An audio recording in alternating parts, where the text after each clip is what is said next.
Hello, ladies and gentlemen, and welcome in. We are live here from Brother Roberts Field to bring you Panthers baseball here today.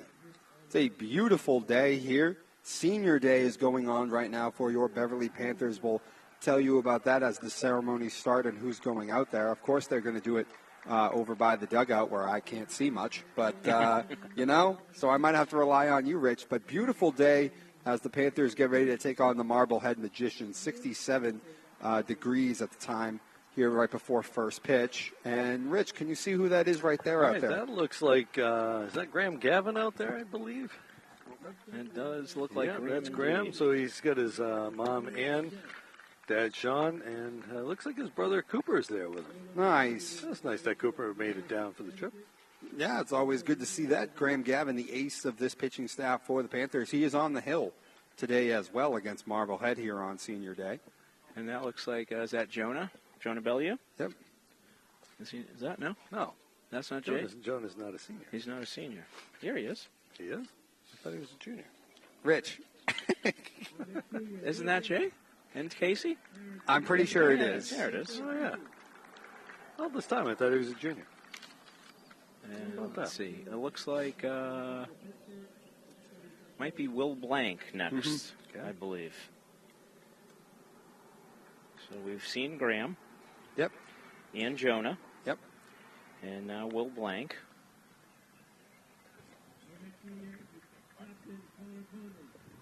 Connor Conley next up.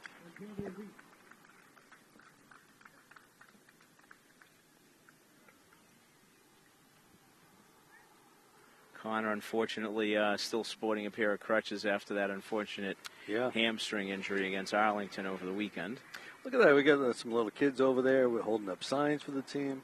Well, hopefully that's a byproduct of the first youth day that they had a little while ago. It's good to see. They got an absolutely gorgeous day to do this, too, here for the Senior Day. Well, Tommy Donovan informed me that normally, you like to do it the last game of the season, last home game, but with New England weather, you're going to be prepared to move it to another date. So we still have another home game coming up.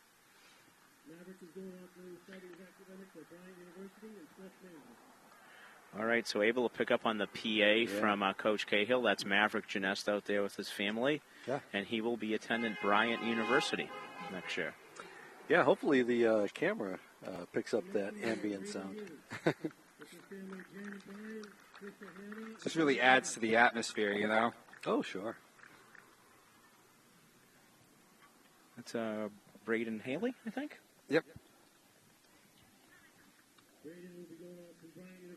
Another one going to Bryant. Another Bulldog.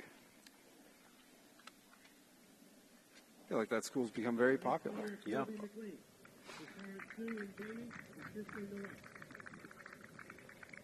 That's Colby McLean. Yep, Colby McLean. Colby will be going to Virginia Tech to The study Hokies. mechanical engineering. Wow. Very good. The Hokies. Coach Cahill's going to be wondering what's he doing with all these kids so much smarter than him playing for him. And the last one up, tri-captain.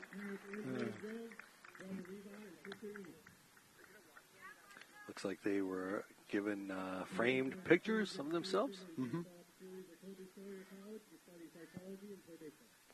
All right, so we got the word out that the last member here, tri-captain Micah McManus, will be joining ex-Panther Noah Staffier up at Colby Sawyer to continue his baseball career. Yeah, so nice. We'll be looking for an all-Beverly High School battery coming up. Yeah, Noah's doing pretty That'd well be cool. out there, I've seen. Noah's swinging the bat good. He's the number one catcher. He's pretty much catching every inning. That'll be really cool. Nice program there. I know that actually last year at the Marblehead Beverly game at Seaside Park, the entire coaching staff was there watching Noah play. Oh, really? Was able to talk to them for a little bit. 2 years ago, I guess, right? Noah in senior year. So great to see staff having that success on the college level. And we talked a little bit about the other Beverly guys who are going to be going to the regionals around the area. We'll have Logan Petrosino, who is on the Bridgewater Bears, and they match up with Endicott College. Yep. That'll be interesting. Where is that game being played? Bridgewater is the host site. Concordia is there, and I forget the fourth team. And, of course, Gavin Gold, St. John's Prep Beverly guy on the Endicott roster is Noah Guanci. Yep. And then down... No, wait, Guanci's at Endicott? Yes. Okay. And down at the regional, I believe Salve is hosting, but at least Salve's in it. And Logan's older brother, Tyler Petrosino, who had the big walk-off hit to win the league against Bridgewater. No, that's not true. Was that true? MIT was in there. Bridgewater beat MIT, I'm sorry. Okay. I forget who Salve beat. And Braden Clark, also ex-Beverly High guy, tied or actually set the record for most wins in a pitching career at Salve. Yeah. So impressive stuff. Indeed. Interesting. Look at the umpires wearing a yellow jerseys today. And I think, are we doing a national anthem? We are. Or are they doing just intros? Let's see. No, it looks like they're doing a It kind national of looks anthem. like we're doing a national anthem. Guys holding. Okay, so someone brought a guitar. There was a guitar down there, so someone's playing guitar. Yep. Well, I guess we might as well stand, huh? Yep. You know, we're standing. I noticed Tommy Donovan's still sitting over there. He's busy talking. Not paying attention. Well, It doesn't cost anything to pay attention, Dom, you know? You He's figure not- more people would do it. You know, he's not used to having a national anthem for baseball games, though. I know Tommy has trouble walking and chewing gum, but talking and standing shouldn't be too hard. So I don't know who that is. We got the screen in our way. It's one of the guys in Yeah, it's uniform? one of the. Yeah. Oh, here we go.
I believe that was Connor Connolly. If I can see through the screen. A stirring rendition. Yeah, that was Yeah. a great job. And I'll tell I you, like a that. couple things I noticed. Tommy Donovan did stand up, by the way, folks. He's a great patriot. Looking over at all the track participants practicing, they all stopped for the national anthem there. The little kids right down there, they all stopped for it. And, Nice. that was Connor Connolly. Connor Conley. Wow. Who knew? I mean, soccer player, baseball player, and guitar virtuoso. Gotta love it. You can do it all. So Yeah. anyway, with that, the Panthers now getting ready to start up this game. And Rich or Al, whichever one of you has it on. But, I mean, what does this game mean for Beverly here going forward? They got some work to do. I think they're in position still to make the tournament, but they got a lot of games left. And you have to at least be 500, if I'm remembering correctly. That is correct. You have to be in the top 32 in the power rankings, or have a 500 record. So Beverly comes in here 7-6. Number 35 in D1. Mm-hmm. Which ironically, Marblehead's 35 in D2. D2. Yeah. So Marblehead comes into this game 6-8 and 35. So it's 7 and 9 according to the power rankings. Oh, okay. I had 6 and 8 from the Boston Globe. Yeah, to this morning's power rankings had them at 7 and 9. So still a differential of 2. What was that? I said still a differential of 2. Yeah. And they had Beverly at 7-6, correct? Correct. Okay. So we stand corrected. I can tell you that the Magicians lost a nail-biter, a 6-5 loss on Monday to the Danvers Falcons, and they've been very busy, having played 2 games over the weekend. Yeah. A 9-3 loss to the Fishermen, and a 3-1 win over Big Blue of Swampscott.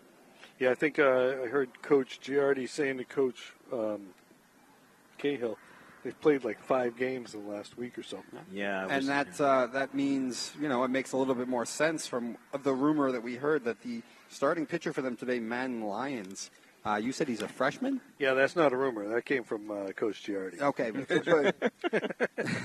Unless Giardi's spreading rumors. The freshman part, I wasn't sure it was a rumor, but the way he talked about it, you made it seem as if maybe he hasn't made a start at all this year. Yeah, I think this is a first start. He didn't actually say that. He said I got a freshman starting today, but kind of the way he phrased it kind of made it seem like it's this is Madden Lyons' first start against at the varsity level. And maybe he was even called up for this, considering, as you said, they've played about 5 games in 5 days. Yeah, the Panthers kind of, in a sense, dodged a bullet with Carter Sahajian. He's got 5 wins on the season, 42 Ks in 35 innings, not having to face him. Mm-hmm. And, unfortunately for Marblehead, they got Beverly's ace in Graham. And we say ace, but it's almost like a 1A, 1B at this point now with the way McManus has been pitching, too. So. Well, Micah has him on the win column, as we understand, 3-2. Graham, of course, on the home opener through 6 innings of no-hit baseball. Mm-hmm. Came out after 6 due to pitch count and being early. And then did throw the no-hitter. Was that 1 week ago today, last Wednesday against Saugus, I believe? I think it was. Yeah. And then nearly followed out with the perfect game on Thursday by Mike McManus, who took it 6 1/3 inning before a bunt single ruined the no-hitter. Yeah, I'm still talking about that one, Al. For good reason. I think for good reason. But, yeah, I mean, with everything that we've said, you would think today is the day. This is baseball. Anything can happen. But this is a game that, if you're the Panthers, you expect you should get a W. And you take all the W's you can get at this point because, as you mentioned, they're in position to be in the tournament right now. But it's not all that secure with all the games they still have left, just being 1 game over 500. Yeah, both of these teams really need to win the next few games. I mean, Beverly's played 13 games, so they still got a lot of games left where they can try to pick them up. We believe 7, right? Yeah, but they're going to have to face Gloucester. They're going to have to face Peabody, who are 2 of the top teams in the conference, at least record-wise. Salem twice, which is a good ball club. Yeah, so it's not going to be an easy road. Marblehead, they're 7-9, we believe, or 6-8, depending on which source you're looking at, and they're ranked number 35. So. Trying to sneak in one way or the other. Being a D2 team taking on a D1 team, I don't know what Marblehead's got for the rest of their season, but if they're going to be able to play a Peabody and beat them, and they might be able to get into that top 32. Mm-hmm. Indeed. And with that, the Panthers take the field, and Graham Gavin, who is, as we mentioned, been pretty rock solid all season long, ace of this staff. He is trying to bounce back from what was his first bad start of the year. I believe was his last start against Masco, right? Or has he made one since? No, that was the last time he pitched. It was a good start of the game. It was a great start, but the end of the game, Yes. actually, it wasn't. I mean, One he inning? gave up that one inning, the home run in the first inning. Yes. Then he was cruising, and then the wheels just kind of came off. Yeah, and then I think he departed with runners on base that all came in to score. Yes, they did. Obviously, he was not helped much by the defense or bullpen either, but truly probably his only poor start of the season, and Graham looking to bounce back here against Marblehead today. You know, the thing is, the Panthers have been scuffling offensively. The area leaders came out in the Salem News today, and they don't have anybody in the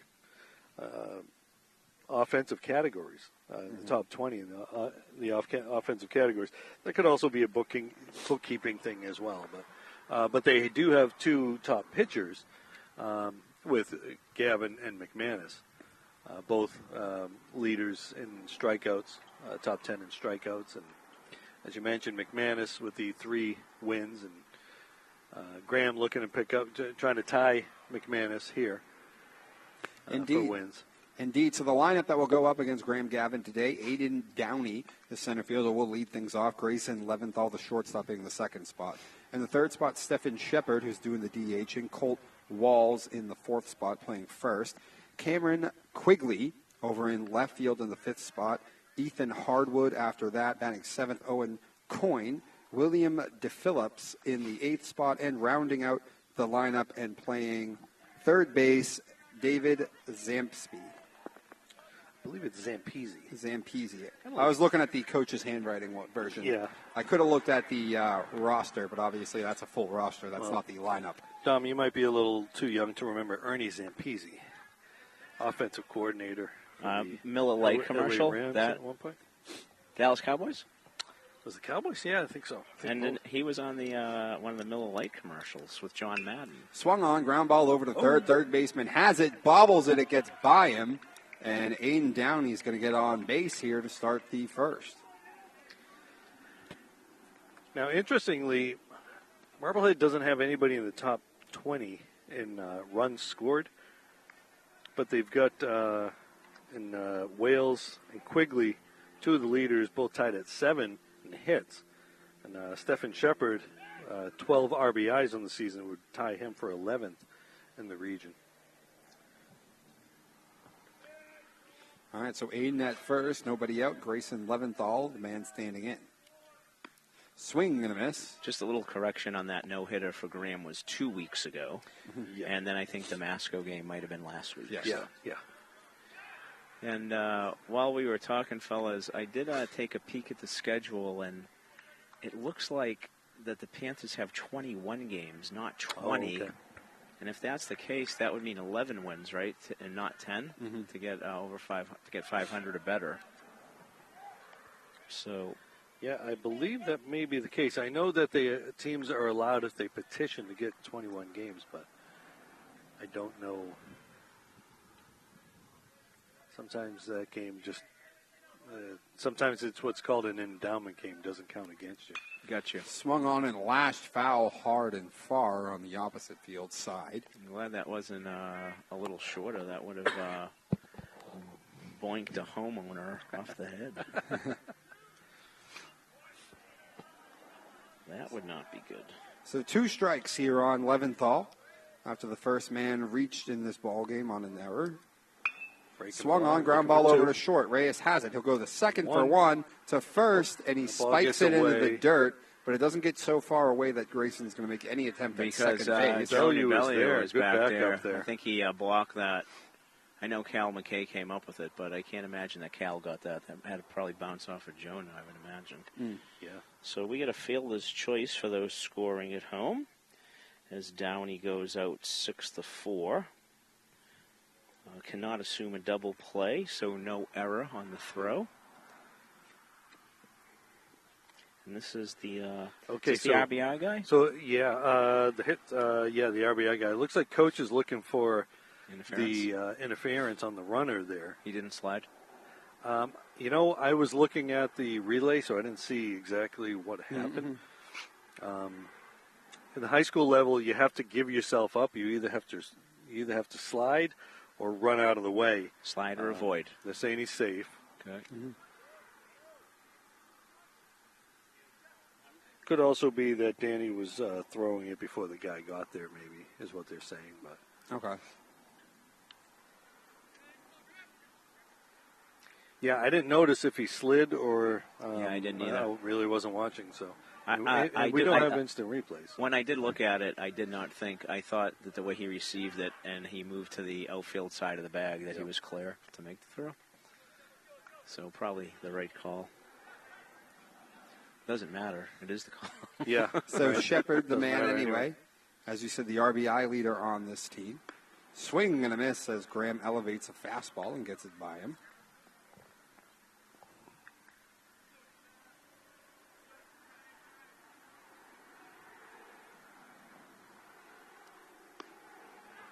That one in for a strike as well. Yeah, so Shepard's got 12 RBI on the season.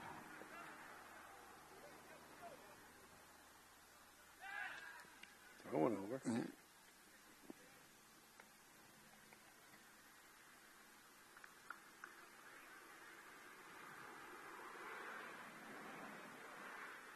Wind's blowing slightly out to center. Nothing like we've seen the past few days. Struck him out. Yep, swing and a miss as Graham elevates once again and gets him fishing, and that's the second out of the inning. Yeah, it seems like it's been windy all spring. Yeah. A very beautiful day out today. Rich has decided to treat the community with his legs and has his shorts on today. So 2 away, and that brings up Colt Wales. My gams. I think it's more than that. I think your gams are just your calves, aren't they? That would have been your knickers. Oh, okay, yeah. Left the knickers at home. You guys sound so old right now. It's because we are. Line drive into center Pierce field. couldn't get that's to going to fall. Runner's going to go to third. As Throw. that had Graham ducking, the throw over to third is not going to be off in the time. line, let the runner and that get makes second. And that makes it so Cole can get into second as well. Good heads-up base running by Wales.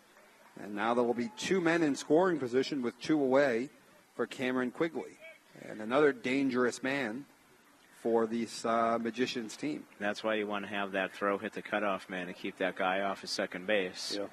So your worst case scenario now is a base hit scores 2, first and third. Of course, they might be stealing, but don't like to give up that extra base with 2 outs. Yeah. I don't think there was a good chance to get him at third. I did not either, no. First pitch there to Cameron, missing off the outer half. Graham winds and fires once again, and that one misses as well. 2-0 now on Quigley.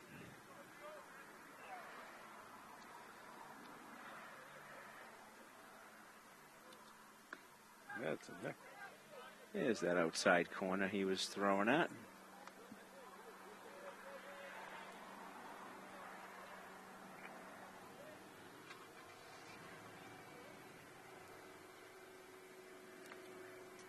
Swing, and that one foul tipped, and now Graham has battled it back to even it up at 2-2. And we got Warrior Weekend coming up this weekend. Right? I believe it is. I think you're right. I think so. The 18th? Yeah, no helicopters out in left field this year. That one gets by the catcher, and that's going to allow him to come in and score. The throw gets away from Graham. That's going to allow a second run to score because nobody's down there to back it up. And 2 runs are going to come in to score, and it's 2-0 Marblehead.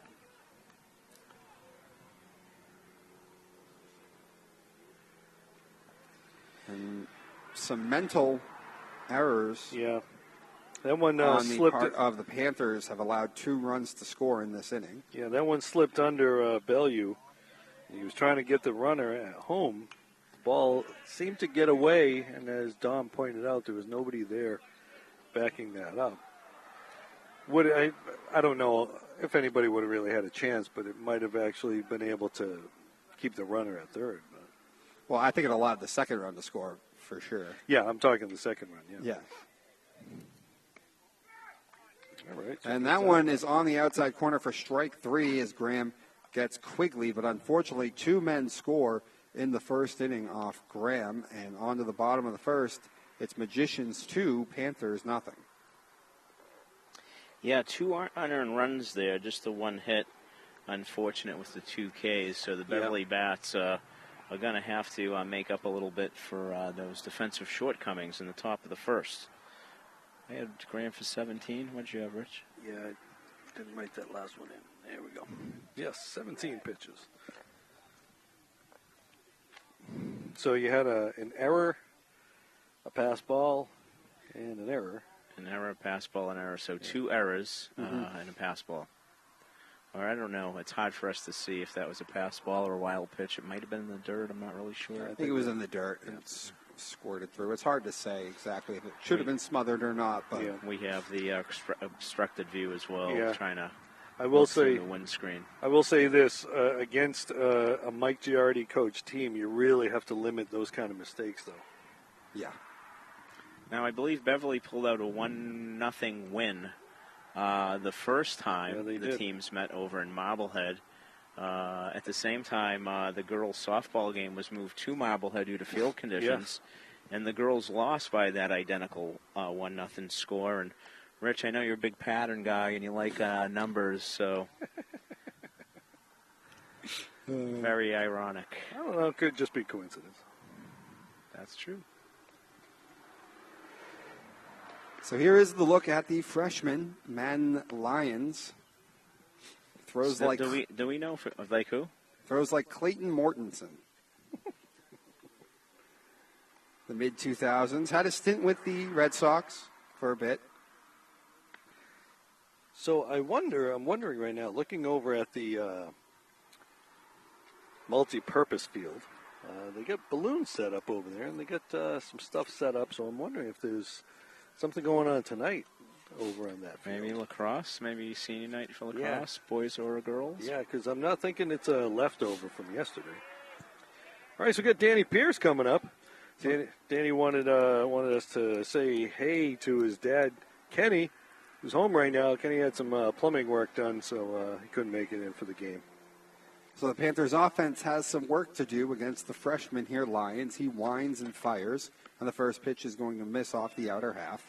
It'll be Pierce, McKay, McLean at the top of the order, Salerno, Fisher, and McManus also, and then Reyes, Bellew, and Carnazzo to round out the lineup here today for Beverly.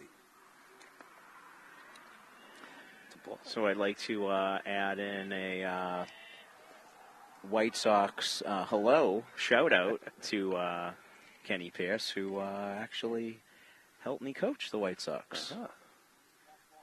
I probably mentioned enough that Danny is an ex-White Sox, so I figured I'd throw his dad in there. So I'm going to end up calling him Kenny now at some point today. Probably will. Sorry.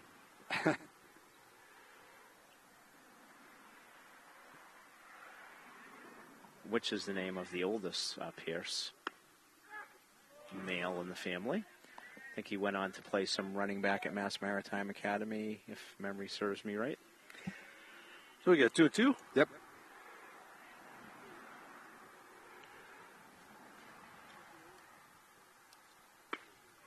Swung on and missed, strike 3, as Danny is retired by way of the K in the first out in the first. Now, I know that he's a freshman. Are we certain he hasn't pitched before? We are not certain. Not certain. I'm just looking at his motion and his stuff. I'm kind of wondering if he's just a freshman pitcher who has some talent, or.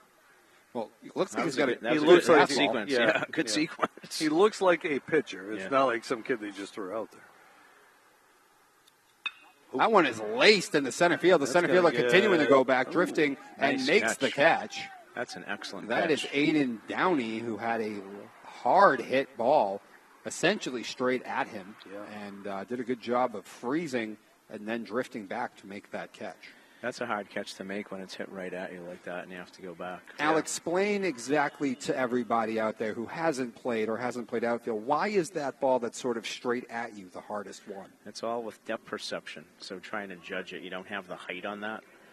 So do you go right, do you go left? Because usually the ball is not hit directly at you. So he did a great job at turning so that his glove was closer to the outfield fence so he could take that going away. It's easy to turn the wrong way.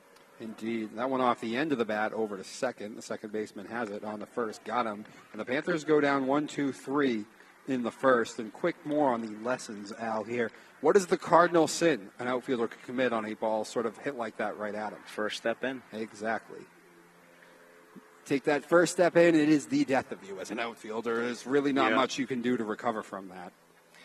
And, infield, your move is forward, right? Outfield, your move should be backwards. And so when you have converted infielders, they often do make that mistake when they get to the outfield. Oh, yes, they do. Hanley Ramirez comes to mind when they tried to make him a left fielder. Yeah. Yeah, and the other that thing, wonderful experiment. And then the other thing there was with Cal being a lefty, that ball should tail a little bit, right? Yeah. If it's going. Yep. So it could have went either way. If he puts it to the other side of second base, it's probably going to go towards right field. And if he puts it to the left of second base, it's going to go towards left field. So there go some of those balloons, Rich. And so that's another thing that makes it a difficult play when that is dead at you, because that doesn't usually happen. No.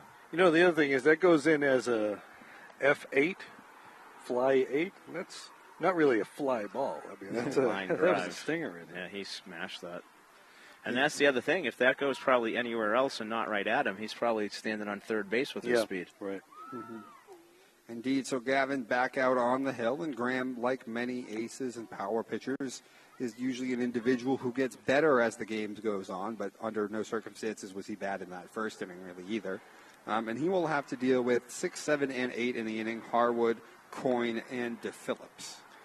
And, Rich, were you saying earlier that if we did some calculations and strikeouts per inning, Graham is the leader on the North Shore? Yes, he would be. He's tied for first with 51, but he's got about 10 innings fewer than Braden Francis. Who's tied with in Gloucester. Coach Gentile has used Braden pretty often. He'll bring him in a relief situation as well, not just as a starter. And we may be seeing Braden on Monday, depending on how everything plays out. Ground ball over to short. Reyes has it, up with it, throws, and got him. So 2 pitches to record the first out, and that's a beautiful start to the inning for Graham here in the second. Rich, when the boys, our boys were in battles with Gloucester in Little League tournaments, was there a left-handed batter who was a pretty good-sized kid by the name of Harwood who also played? Do I have that right? Cody Harwood, I think his name was. He wound up going to private school playing football, and he's going, I forget where he's going, but he's playing, he's going to be playing football at the next level. He was a big kid at 12 years old, if I remember right. Very athletic. His dad might have been the coach. One of the coaches, too, right? Yep. Enthusiastic guy.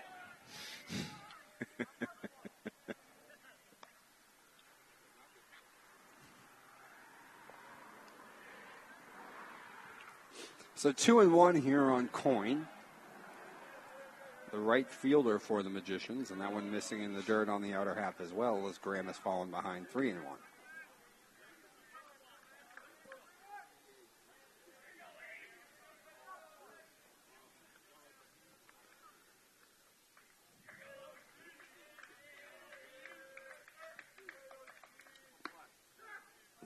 Yep, that one in for a strike. See the flag blown a little bit out, but it's a pretty still day. Yeah. Again, like we were saying earlier, nothing compared to what we've seen all season. No. And that one really could have broken a window. Yeah, you would have thought smashing off the house. You see the homeowner sitting there watching the game. I think she'll keep the baseball. Probably not. I would. Only if it breaks the window, they keep the baseball. Listen, my insurance premiums have got to be so much higher. Hold on to it. Good job by Jonah. Good job by Graham. Graham battling back and get the swinging K, his third of the game. All right, so let's see. Is she going to hold on to it or is she going to send it back? looks like she's going to send it back. All right. Well, maybe not. She's just collecting them to send them all back at the same time. I'd keep them. Well, maybe waiting for one of the boys to come up to get it instead of throwing it and hitting a spectator by accident. Swing and a miss. Could also be that, it is concrete down there. It doesn't want the ball to get Scuffed damage on the concrete. They're expensive these days. Yes, they are. It's a good-looking golden retriever down there. Oh, and it has a little pup brother or sibling. Yeah, not quite my kind of dog, the second one, but Got him. Got him. Strike 3 as Graham freezes him on the outside corner, and Graham has a 1-2-3 second inning. On to the bottom part, still 2-0 Marblehead. Got him for 12 pitches for 29. What do you have, Rich? Yes, sir. Okay. Give the Panthers the opportunity to get those couple of runs back. Great inning by Graham. He's seeing 4, 5, 6. Charlie Salerno, Teddy Fisher, and Micah McManus. The heart of the Panther order. Seeing that it's senior night day, whatever, not only do you lose the ball players, but you lose the parents. And we know one of those parents in particular, Ann Gavin, has really been the heart of the boosters and the parent movement for the last several years, because she had her son Cooper, who was playing before that. So Ann's been here for 5, 6 years now. Yeah, and while Cooper was playing, Dina Petrosino, who had a long run, Ann was her protege. Yeah, that's true. And then 2 years ago, when Logan graduated, she became the chief honcho in terms of the Booster Club, and has done a great job. And I know that this evening after the game, Ann is arranging pizza for the boys, and invited the JV guys up from Balch, and give the families a few minutes to socialize out in right field. And but let's see if the boys can make it a happy occasion. Yeah, right. Because they're going to need at least 3 runs at this point to make it a happy occasion. So we're going to find out. So my experience with Ann goes back several years to when Cooper was 5 years old playing coach pitch. And so Ann, I think she may have been horrified the first practice, because I'm kind of one of those yelling kind of coaches. But hit him right away, first pitch. He's on. But, one of the things I'll say about Ann is that sometimes when you're picking players for your team, you pick parents too. And she was always one of those parents you're like, okay, I got to see Mother if I can get her in there. And she was always very supportive, as were most of the parents that have coached their kids over the years. That one missing as well. That's a heck of a scoop over there by the catcher. And Rich, despite your volume, I'm sure that you had to use all of your educational skills, because Coop was a little bit of a handful back in those days. Yes, he was. Was he like a very energetic kid? Very energetic kid, yes, absolutely. And there he goes, as he's going to get in safely. He's going to try for third, as that got by by even the guy backing it up. And now the Panthers will have a man at third here with nobody out, and Fisher up. A beautiful start here to the second inning for the Panthers, and a chance to cut the lead in half, cut the deficit in half real quick. All right, so runner on third now changes the equation a little bit. They're playing back on the pull side.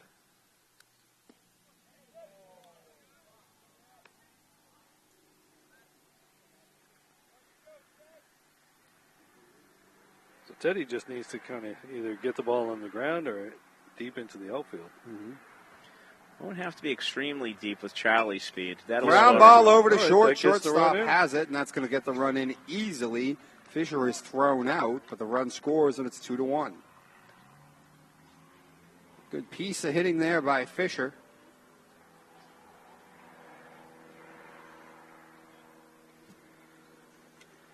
Doing his job. And that brings up Micah McManus.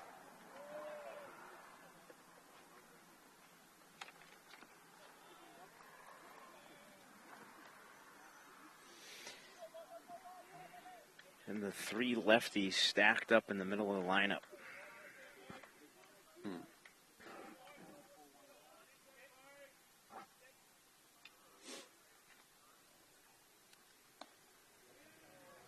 Ooh, high strike. Oh, that was a strike. Yeah, Yikes. yeah it was. I thought it was a ball.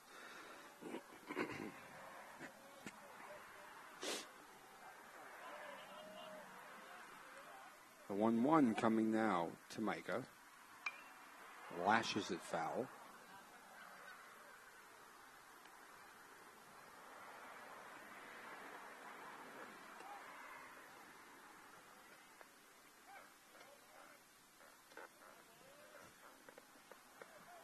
I'd like to see somebody from the Panther bench go and retrieve the foul balls there. Yeah, High that ball's fly gonna in be the left trouble. field. The left fielder continuing to run over, and he'll get near that line before he makes the catch. Had a decent ways to go get that one, but got a very nice jump and seemed to close on it the whole way. Yeah, like we were talking about earlier with the ball that Cal hit, that was to the left side of second base, and you could see how that just kept running away towards the line, so causing that left fielder, like you said, to cover a lot of distance. Nice Cameron catch. Quigley out there. That's right.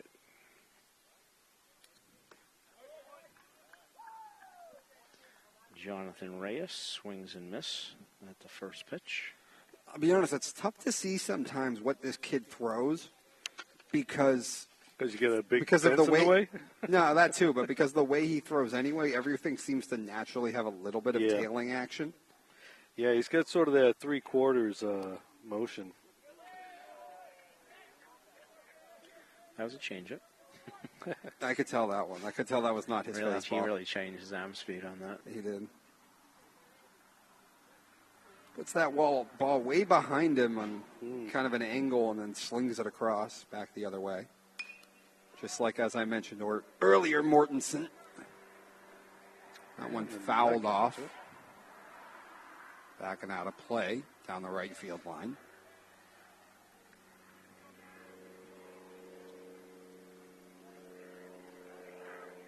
We got out in center field camera, Beth Francis. We had a slight little shortage of camera people today. We got, Hi, Beth. We got the Beth stationary gives us the camera next to wave. us. Good job, Rich, shouting her out. And once That you is get a in the called struggle strike at home. three on the inside corner. And by the way, I don't know if that was a backup pitch or a two-seamer, but it looked like it actually tailed the opposite way of most of his pitches back in on Reyes. Whatever it is, that was nasty. Beverly, though, comes up with one on the base hit, stolen base error, and then the ground out by Fisher. And on to the third, 2-1.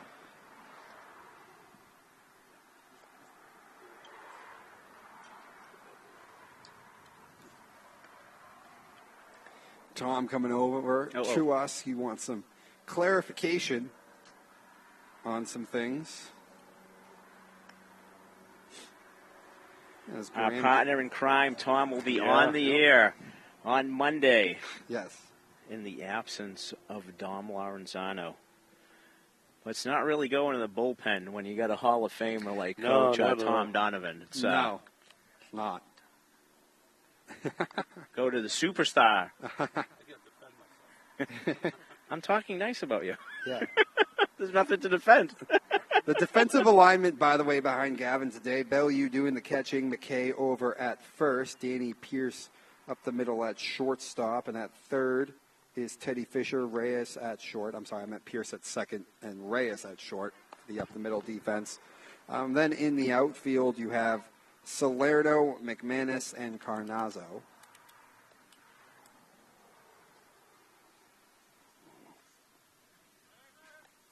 I believe it'll be 9, 1, and 2 scheduled against Graham here in the third. That's Zampese. Is that? Yep, David Zampese, the third baseman. Yep. And then Downey and Leventhal, the center fielder and shortstop. Peter O'Brien is in the Yeah, house. boy, Peter O'Brien over there. Ex-Rockhound. Graham in with the first pitch strike. I miss the days of the minor leagues having minor league names. Yeah, those were some good names. Swing and a miss. Good names, but great hats. Absolutely. Let's see. I coached Did the you guys Owls one year. Did you guys have a Mud Hens or no? I coached the Sand Gnats and the Rock Hounds. I had the Sand Gnats one Rock year. Hounds, okay. The Rock Hounds, for most of my life, I think were the affiliate of the Rangers, but these changed. I don't know if there was a Mud Hens. I did watch the Toledo Mud Hens play the Pawtucket Red Sox at Fifth Third Bank Field when Nomar Garcia Parra was doing a rehab stint for the Sox. Okay. Some years back. And what was the promotion? If Nomar struck out, you got a free ice cream. High fly, the shortstop, Reyes on the infield. Got it. That's funny. I'd like the Iron Pigs. That's a good one, That too. was always a good one. That was a good one. There's a lot of real good ones. Some are good. What'd you say, the Some are Owls? just crazy. Yep. Owls. Was there? Some are unique. Was there? The Isotopes is an interesting Yeah, one. the Albuquerque Isotopes. Was there a something fish with a C? Foul ball lashed into the. Yeah. The Sidewinders was good only because it was the Diamondbacks one, so it worked well. Yeah, that's true. They are now the Aces, though. But now, Nice curveball. yeah, right inside. now a lot of the teams are doing the alternate identities. So part of the season they'll play a few games by a different name. Oh, I didn't even know that. Oh yeah, That's a little too nuts. In Major League or minors? Minors, and I know it's the team in Manchester, I thought they were the Fisher New Hampshire Cats. Fisher Cats. They're playing a couple of games as the Chicken Tenders, or the Tenders, the Manchester Tenders, I think it is, because supposedly the chicken tender was invented in Manchester, New Hampshire, Oh, okay. back in like 1974. You mean there's only been chicken tenders since 1974, huh? Well, I think they've only been calling it that. No. So they'll actually play a few games as the Manchester. I can't remember if it's tenders or chicken tenders, but Interesting. I wonder when McDonald's had their first chicken nugget meal. I'm going to have to ask the Google. I'm going to say probably around 1980. I think that would have been funnier. If 3 or they were 84. they called themselves the Chicken Chicken Nuggets. Nuggies. Or the Nuggies. The Nuggies. Yeah.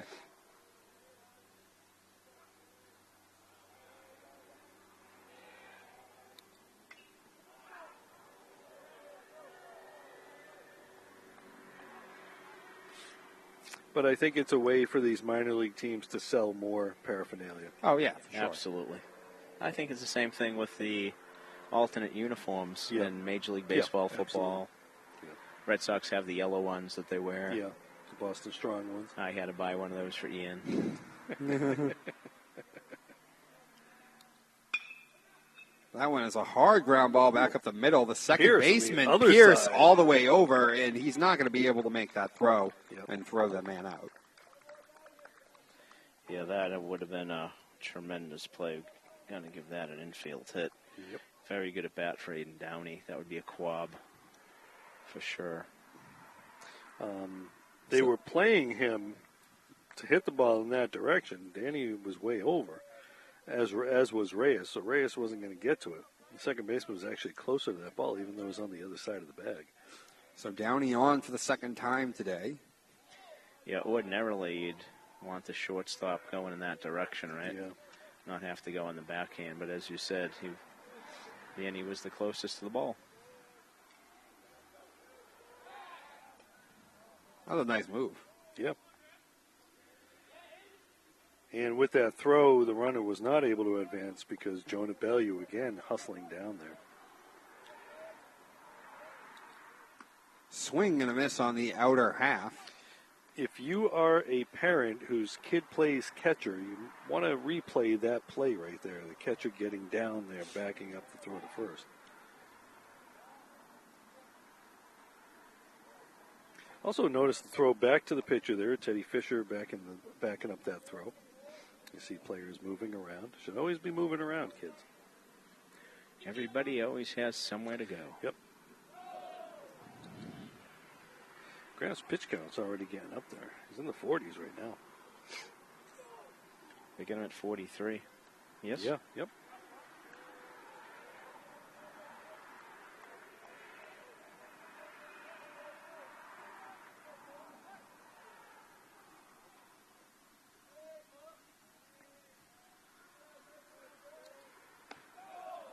That missing up and in.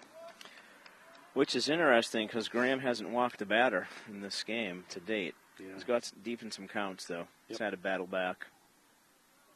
Indeed, and obviously the extra outs in the first inning as well. But they certainly have put together some good at-bats in this inning, particularly. As that one is fouled off, just as we're talking about that making Graham work. Case in point right there. He is at a full count now. You would expect Downey to be off on the pitch here. There's only one out. He's not, though. Ground ball over to short. Should've Reyes been. has it. Over to second for one. Can they turn it? They do.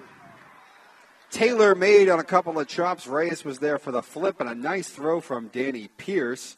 And just as we're talking about how Graham's had to throw a lot of pitches, he gets the a 2-for-1 there. Yeah, that'll help you pitch count a little bit. That definitely does. And Dom, I guess you were right. He should have been going. Yeah. I stayed on the double play.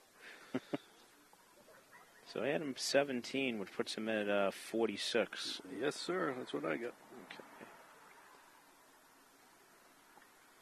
Actually, over 3 innings, that's not not that bad. That's yeah. a 15? Yeah. 15.33333333. That's not Malden education right there. Yes, sir. Malden High School math major. Home of the Golden Tornadoes, who I know we spoke about them a couple weeks ago. I didn't check this week, but last week they led Division I in the most wins. Really? They did indeed. Really? They were 13-1, 12 or 13-1. Okay. Nice. So coached by Steve Freca. Freca, from a very famous Malden family. Older brother Jack played football at Princeton. Younger brother Gary, Malden High School class of 1980, played tight end for the UMass Minutemen. So, and Steve is not that he's in our second profession, but Steve is a sports writer locally. Baseball coach, umpire. Yeah, I don't know if you could call coach. us. I don't know if you'd be calling us sports journalists. Yeah, he's really a sports journalist. we're just 3 guys who talk a lot.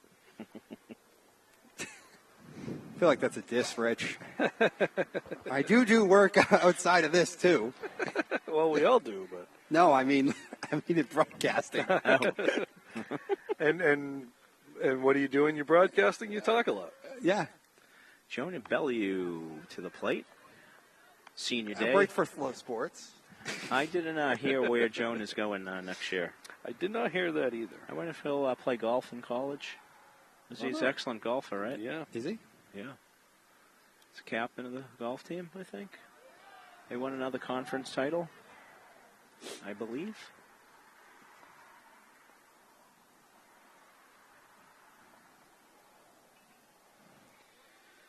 As the catcher, if Jonah gets on, he'll get a courtesy runner. Breaking ball. Nice curveball. Well, as you pointed out, Jonah's got pretty good wheels. And so, you like to have a guy like that on the bases, but the way it's set up, you just take the catcher out and throw the equipment on him. I don't think you need to, though, do you? I don't think so. I just think kind of just go along with it. Jonah punching another one foul off the house. That one luckily at the base of it. Speaking of pitch counts, Lions slightly over 20 right now, this being the 3rd inning. So Very low.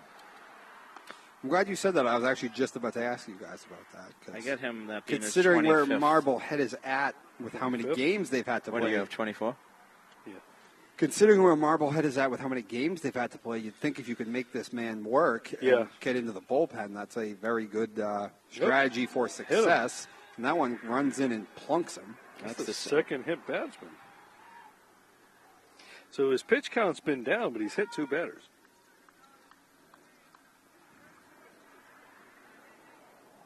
2 strikeouts, 2 hit batters, and the Panthers are looking for their first hit. Yeah. I would be okay with jinxing him. Peter Carnazzo. Carnazzo. Peter is in right field today. That one runs in and nearly hits him as well. Okay. And I assume that's Mike O'Leary running. I didn't catch that's been the MO, however. Yep. Scampers down there on the wild pitch. All right, so Coach Jardy going to go talk to his team, maybe settle down his pitcher a little bit as you get a guy in second with no outs. Mm-hmm. Probably talking about a bunt situation here. Candlesticks make a nice gift. They do indeed.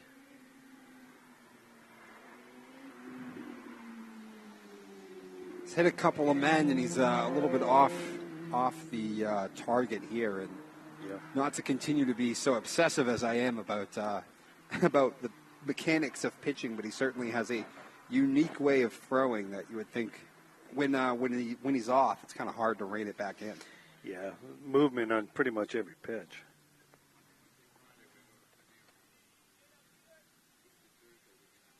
Yeah, and through it all, though, he has not give up a hit. Panthers have the 1 run on the first hit batter. Mm-hmm.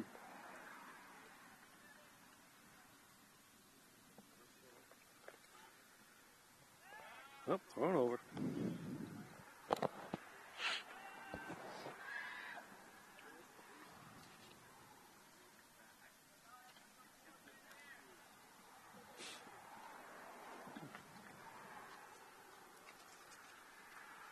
We did get confirmation that is O'Leary on second base. Ooh, that's a tough pitch. All right, so it doesn't look like Carnazzo's bunting here. Take that outside pitch, hit it through the 5-6 hole would be nice. Or hit it that taps way, one move the over runner to over. second. The second baseman along. has it, throws him out, but as you mentioned, Carnazzo does his job there as he moves the man to third. Positive outs, right? Yeah, Something absolutely. Puts the tying run 90 feet away. Danny Pierce, if he can hit a ground ball to the right side or elevate something to the outfield, will give Mikey a chance to tie this game up after 3. Yeah, Danny looking to get the first hit for the Panthers here.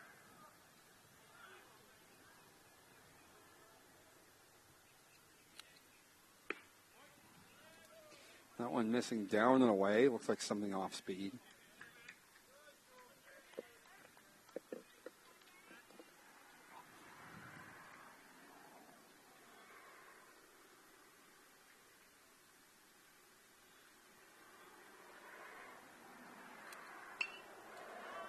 That'll do it. Danny, a high fly in the right field. The tough right fielder play. continues to Andy, go over. he He can't make it. the catch. Danny's going to be off to the races going now for as he three. tries to Nope. track it down. But Danny is going to hold up there. As clearly, that ball did not trickle too far away from the right fielder. But it's a RBI double for Danny Pierce, and the Panthers have their first hit of the game and have tied it at 2. Tough play for the right fielder to get to that. I think the sun might have been getting in his eyes a little bit too while he's going, as that ball's just kept on tailing away. Right off the right-hand batter to the right field. That's going to keep on doing that. Nice piece of hitting by Danny. Oh. I'm sure that makes his dad, Kenny, at home happy. Yeah. I know it makes his Little League coach happy, that's for sure. So now McKay standing in, and the Panthers with a chance to take the lead. Cal with a big swing and a miss. Cal trying to take that lead right there.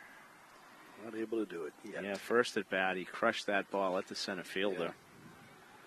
Yeah. Anywhere else in the park he hits that, he's probably running. Did he call that a strike? No. I didn't see Hanson. It sounded like it. But yeah. I don't know what he called that. There was no hand signal, so ball was a little high.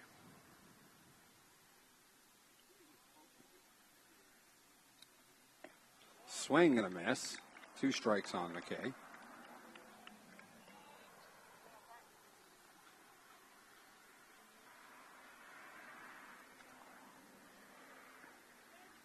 And we know the Panthers do like to steal third a lot. And I'm sure the Coach Giardi knows that as well. Okay, that ball going to drop in for a single. Danny read it, got on his horse over to third. So the baseball gods even things out. Cal rips one, and nothing to show for it, and he fists one over into the Devil's Triangle for a base hit. Baseball is a funny game. So McLean now, the DH, standing in with men at the corners. Still only one out, I believe, right? Yeah, one out. Yeah, I'd be shocked if Cal isn't going here straight away. Well, let's see if they do the fake to third and over to first. Try to get him moving. With his speed, I don't think he's going to be thrown out in this situation. Oh, and then he swings away. Mm-hmm. Well, he liked the pitch. Cal's going to have to. Yeah, that's a philosophy with the steal. Some coaches will say, if you love that pitch, swing at it anyhow. Some will say, give him an opportunity to get there. Got him leaning. Yeah, he's back. Cal had himself a good lead right there. Yeah. Just enough to get back, though. Well, you want to, I think first and foremost, you'd like to stay out of the double play. Yeah. That's why the steal's key here. Yep. Yeah. Then a ground ball has the ground ball has a chance of getting you a run. Yep. Kind of a low throw there. Good job by the first baseman digging it. There's Wales over there making the play. Looks like he's got some experience over there. Yep.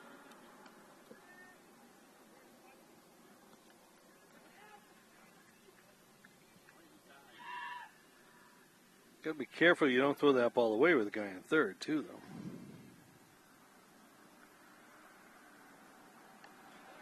though. Nice slide step there, holds the runner. And now 2 strikes on McLean. Would be huge for him to get a punch out here for Marblehead. And off he goes. That one flied in a right field. That one's going to drop.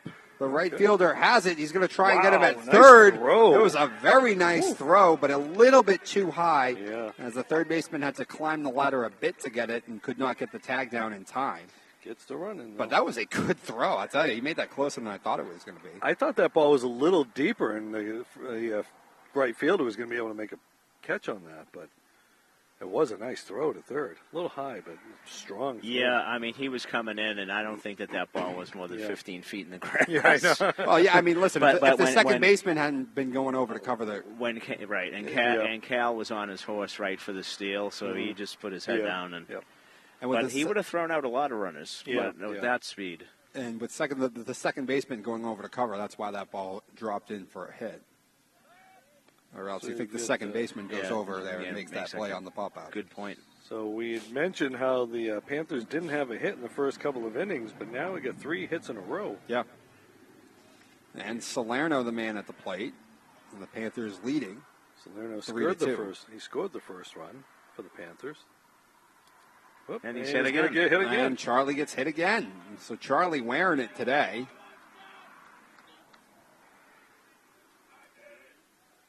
That's going to bring up Teddy Fisher. They certainly haven't all been absolutely scolded balls, but the wheels coming off a little bit in the third here for Lions. So they're going to play for 2 in the middle. Corners are in. Panthers up 3-2, trying to extend the lead. Is the umpire moving a fan around down the right field line? I don't know what he was doing.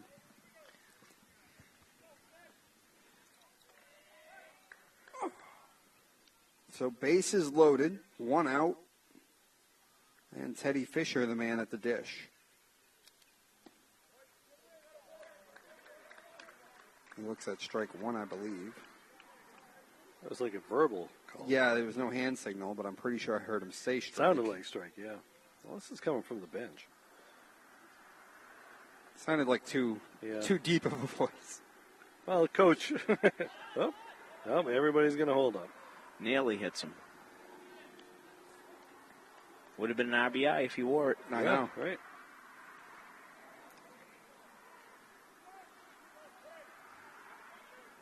Bases loaded, the runners can't do a whole lot until the ball gets put in play. Can get a good lead, though. Said he tap her over to first. He's going to come home with it. Got him there. No one over there at the wheel play on. The second baseman was not quite there yet for a return throw. Nice play by Wales, reading it. But Marblehead gets the out at home and cuts down the run. So it's still 3-2, but the bases are still loaded. But now there's 2 away. And Micah McManus. Micah McManus flew out to left his first at bat. Micah hard liner over to short. Oh, Grayson bobbles it a to little go. ball, and now he's going to have no chance at that. And it looks like he got caught in between trying to either catch it in the air or letting it bounce first. And it just hit the ground of the dirt, could not completely scoop it. And once it trickled away, that was it for that. I don't know how you guys are scoring that, but either way, it's 4-2, Beverly. Well, I keep a tough book. I'm giving that an E. What do you got, Rich? I probably would, too. It is a hard play, and the ball was hit hard. But I think if we were to ask Grayson, he would think that he'll make that 9 out of 10 times. Mm-hmm. It only takes 1, though, and now it's 4-2.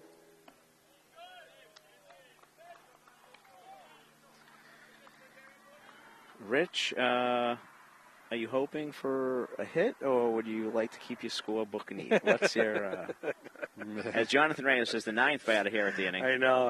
I hate when they have to move over to that next inning, but as the hometown guy...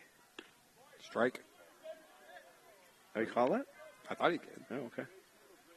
I'm in my chair's set up in a weird spot today. The pole is right in the middle of my viewing. Well, to me, that looked outside. I saw him look over at the Marblehead bench, though, and shake yes. His head. So that ball's down. Okay, so it was a ball. Okay, it was a ball. Gonna walk so in ball 4, and that walks in a run, and it's 5-2 Beverly.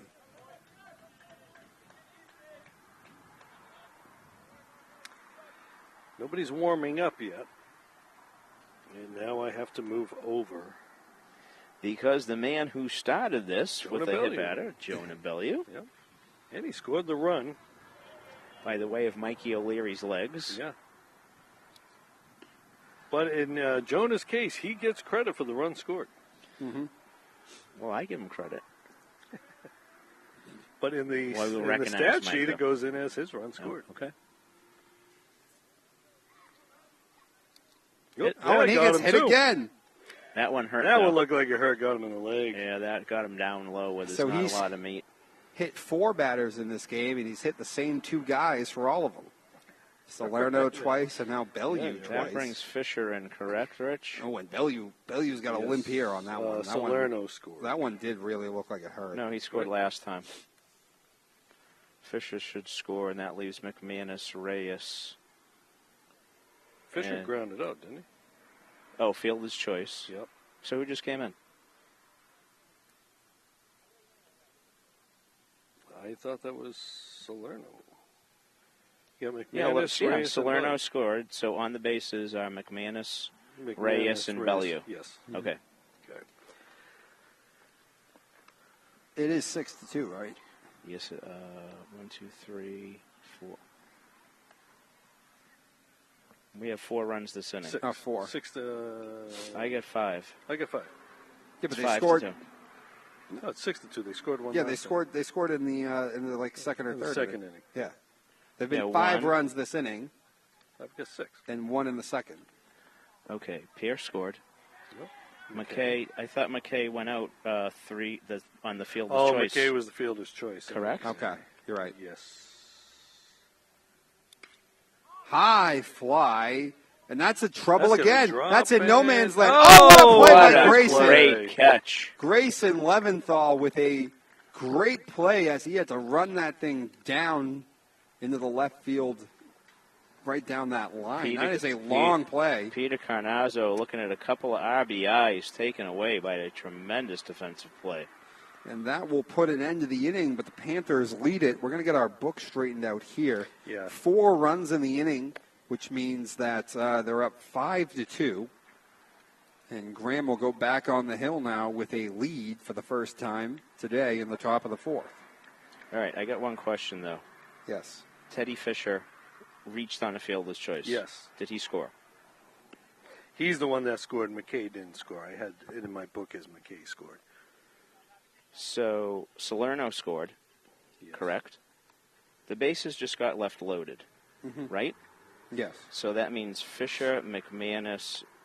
Okay, so Fisher scored, actually. Yes, McManus, on the hit Reyes, batter. and Bellew were left. So that means we got 5 runs, so we have 6, correct? Pierce scored, McLean Yes. scored, Yep. Salerno scored, Fisher scored, and Yeah, Bellew scored to start the inning when he got hit. correct. And then Salerno in the second. So we have, folks, 6-2. Well, Little confusion. So I was right. It is 6-2. So you were right. Let's go.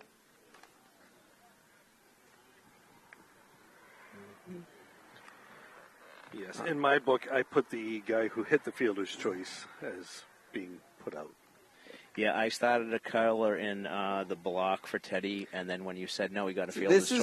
This is why I have you guys. This is why we keep 2 books. Right. This is also why you keep 2 books. This is also why I have you guys do the books and I don't. So I can only worry about calling whatever just happened and then worrying about just the scored runs while you guys have to do all the more complicated stuff. This is also a reason why we are not the official book. That too. And there's also a reason why my mathematics degree is from Malden High School. All right. So we got Shepard up. That was a strike.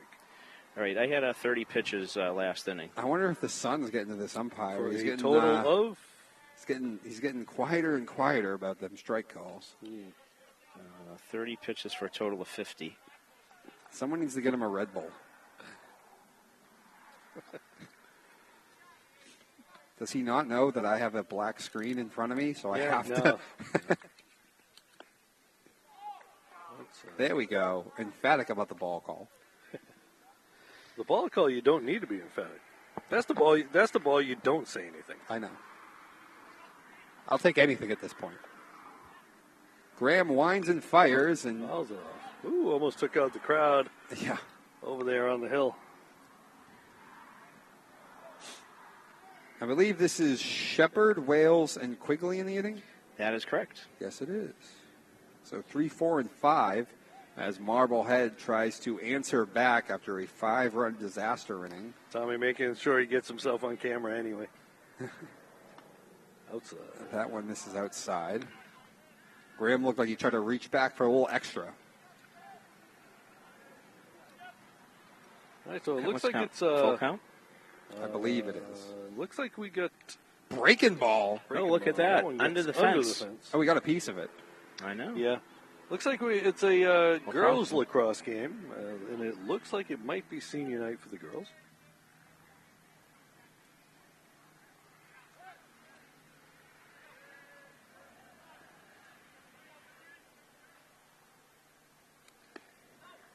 Speaking of female athletes, we'll be covering the softball game tomorrow, right now. That is correct, against Salem. We haven't been over there in quite a while. I know. A lot of rain, a lot of soggy field conditions. That one is blasted in the center field. The Yeah, center fielder, McManus Micah, there. is going over, though, has to slide to stay on it, but makes the catch. A comfortable slide. Yes. That was a long inning, huh? That last, It was that last indeed. half an inning there. Yeah, we got to be careful for the first pitch for the Braintree Cardinals tonight. Well, and we did get a late start if you're just joining us. That's in there for a strike, think as he it was called it on senior night, senior days, senior night, whatever. We have to get we had to, do the introductions and all that. So that did delay the game, even though in the schedule it was listed as a 4:00 game. Yeah, apologize for any of the guys that we weren't able to pick up on the PA, what their plans are for next year. Probably should have got some info about that ahead of time. Yeah.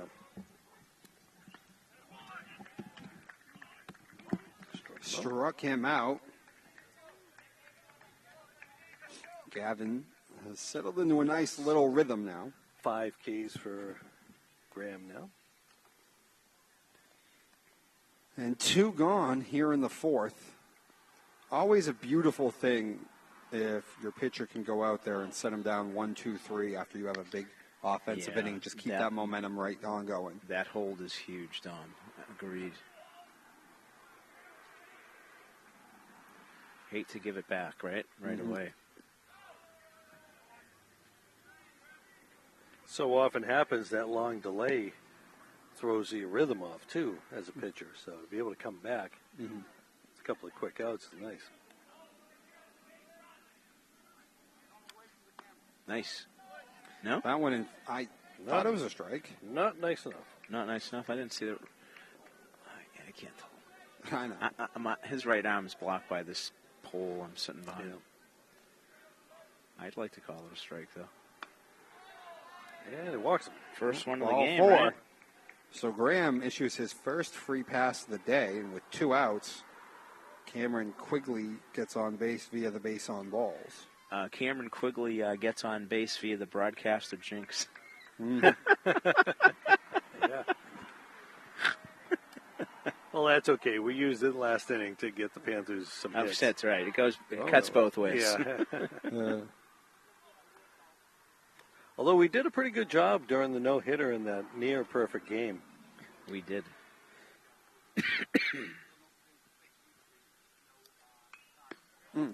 Fouled straight back off the new windscreen. The bane of our existence. Yes, the impediment to our vision. We did get apologies from Coach Cahill. Sorry about the windscreen early in the year. It is 1 good-looking, or 3 good-looking windscreens. Yeah. 2 with the logo and that big old Panthers. Yeah. The logos look good. The runner was going. Nice representation of the indigenous large cat. Indigenous to Beverly. The panther. They roamed the streets of Beverly. Did we ever figure out how the Panthers became the nickname? I do not know. It was did Tom say it was something else before? I said that we were told by Ed Armstrong that they were the Golden Horde at one point. Right. Yeah. Strike. That's a strike. And that's a strikeout. Yep, and that will do it in the 4th. Graham records 2 punch-outs in the inning. Just one man reaches via the base on balls. And on to the bottom of the 4th, 6-2, Beverly still in front. Graham on a pretty good clip now, pitch count-wise. Golden Horde is so good, though. Why did they change that? What's that? Golden Horde. I don't know, but that's a great name. It is a great name. Could make for a really good logo, too. Yeah. There's a lot of things. 64? So Graham up to 64 pitches. Not bad. Yeah. You could have your mascot dressed up like Genghis Khan. Well, actually, it wouldn't have been Genghis Khan. It would have been Batu Khan. Is that okay, though? Can you do that? Well, back at that time you could. Nowadays, probably not. I don't know. This is Beverly. I feel like, could be cultural appropriation. That's a new pitcher, I think, isn't it? Or no, it's not. Yes, it does look like a new pitcher. And did you see the number? Because I can tell you. Like number 30. Is there a number 30 over there? Number 30. Maybe we can get a relay from the center field camera. Looks like. No, maybe it's not a 30. 36? Well, let's find out. We'll find out in a second. But all jokes aside, there's a lot of things you could do for a mascot and a logo for that. That would have been a good name. Sure.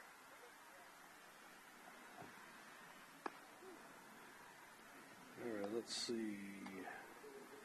And I got to give kudos to Coach Giardi for giving us a roster that's based on the numbers, numerical order. It looks like that might be Sawyer Adams, maybe, number 32. Okay. So, yeah, if it is 32, then that's what it is. I think we might have just got a little info from the booth. Okay. Let's see if... Yep, 32. So that is Sawyer Adams. Sawyer Adams. Thanks, Tim. Tim Hezzy Thank in the booth, you, Tim. our producer today, keeping us on our toes and helping us out. First pitch is hit. Yeah, that's in the left field, but the left fielder Quigley is under it to make the play. There's Pierce with that.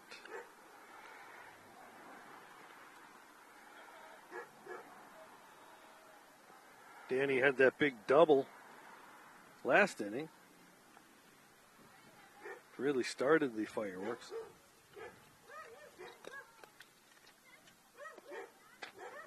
All right, the dog's next door. The dogs are barking. Who let the dogs out?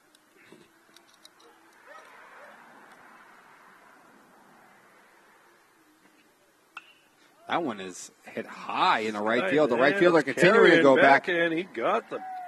Cal McKay giving that baseball another ride, and Cal needs to figure out that the harder he hits it, the less good things happen for him. I know. Needs Seriously. to fist it out there. Oh, Another and Coyne, bomb. he sent Coyne going way back on his horse and deep out in the right field, but he was able to Mike eventually Paddock make the over play. there. There's Mike Paddock. Mike Paddock. Mike, what do we have? Senior day? Didn't hear you. Yeah, it looks like the youth lacrosse players out there as well. So Mike's daughter, Audrey, is she Audrey. in high school already? Yeah, I guess so. Holy cow. Ian's a sophomore, I think, at UMass Amherst. Oh, really? I thought he was No? like out in Colorado or something. Oh, yeah, that sounds right. Is that right? You might be right.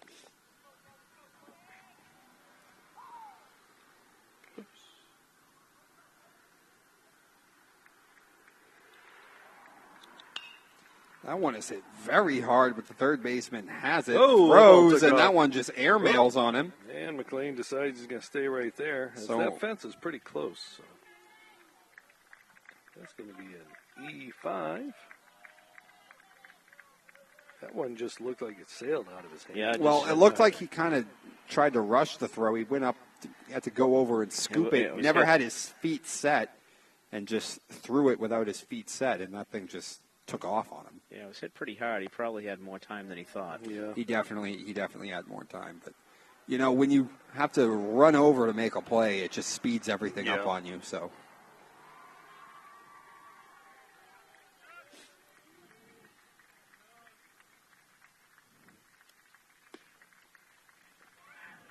Ball.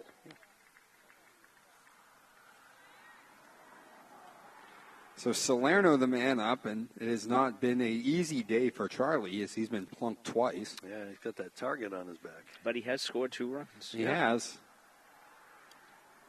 And he hits he's that gonna one get a hard, good and ball. that one's Might going get to to the drop gap, between the and center it and left doesn't. fielder. Hold him up. Not going to get into the gap as the center fielder down. He gets over and cuts it off and keeps everybody station to station, first and second. That's a nice piece of hitting, taking that outside pitch. Not trying to pull it, just go with where it is.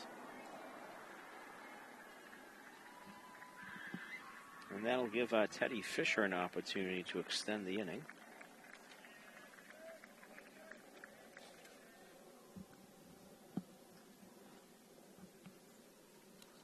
Whoa. That one missing way outside. And that got away right from the get-go. Yeah, I think that was supposed to be a breaking ball. It just kind of got out of his hand.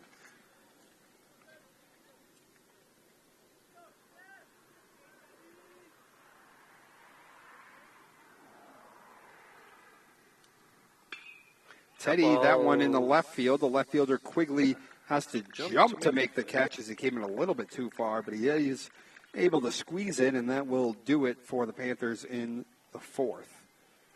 On to the top of the fifth, still 6-2, Beverly in front.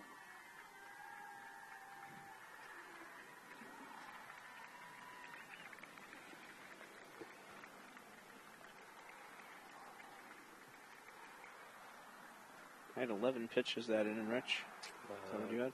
I'm at 12. But I'll take 12. I probably missed one. Beautiful day for the senior festivities, both for the baseball team and the girls lacrosse team. I'm wondering if the softball team will be doing something tomorrow. Oh, I should probably reach out to Coach Sudak and see. Now, they may also have some more home games, so it may not be an issue for them. Well, Panthers are home, have 2 more games, right? We have games to cover next week. Yeah. So I think you always want to leave yourself a buffer, though, in case you get bad weather. Yeah.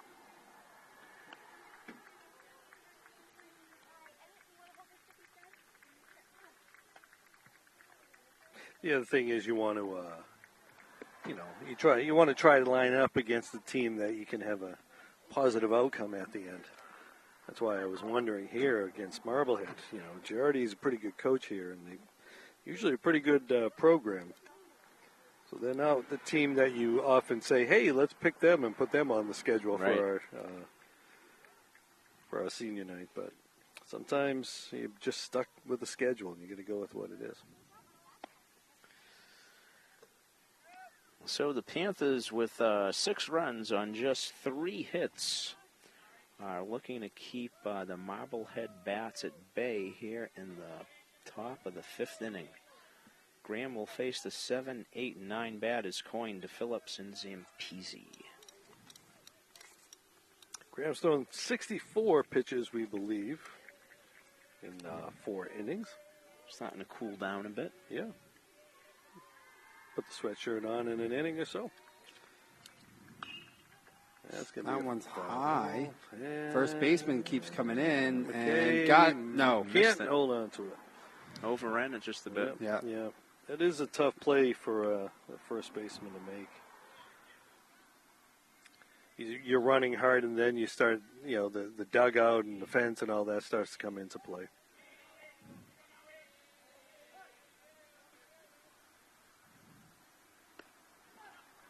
That's a strike. Or so we believe. Yeah, that one I saw his arm go up. Bell, you're doing the Tony Pena stance over there as a catcher. I give you credit that you can see that. I know. You do see a lot more catchers doing something like that, or the kneeling on one knee with no runners. With nobody on. Yeah. Ooh. Leslie Ray looking to make a payment there.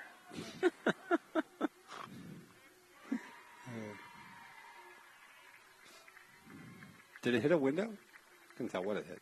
Ooh, breaking ball down in the dirt. Swings. Value outside and a little high. Oh, no. Well, Launches it. a little high and over the first baseman, and he will reach on the drop third strike. Yeah, he looked like he was trying to throw over the runner.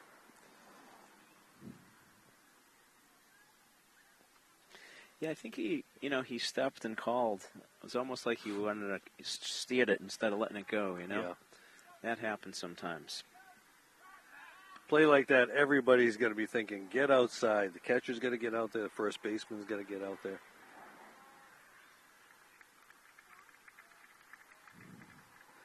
But it was good backup by the right fielder on that play. Peter Carnazzo.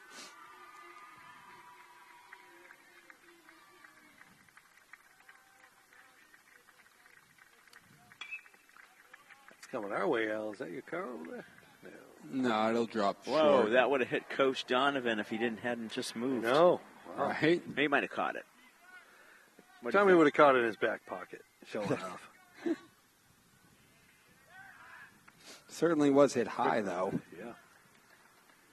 Have to track that thing coming down. Right. The offering coming to Zampese here. Another foul ball. And that's another one foul. Up by the house again, straight into those trees. We have a fan who's doing yeoman's work with the Yeah, foul. I think it may be a Marblehead father. I'm not sure. He's collecting all the baseballs. Ooh, that ball's inside. Graham was winding up on that one. Oh, look at there's the homeowner tossing a bunch down the hill. It's very nice of her. Unlike Dom, who would have kept them all. Swing and a miss. Elevates even further on that one this time and gets David to swing through it for the second out of the inning. Actually, only the first out. Oh, first out of the inning, but second strikeout. Second strikeout. Yeah, that's right. David Zampese popped up to the shortstop last time. I don't remember that. But I wrote P6. Yeah, it was a Reyes. Shallow fly ball.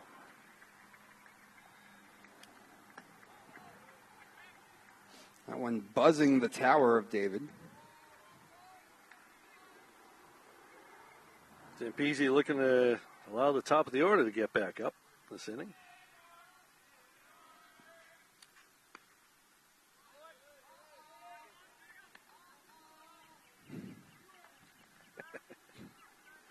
Love the chatter in the dugouts.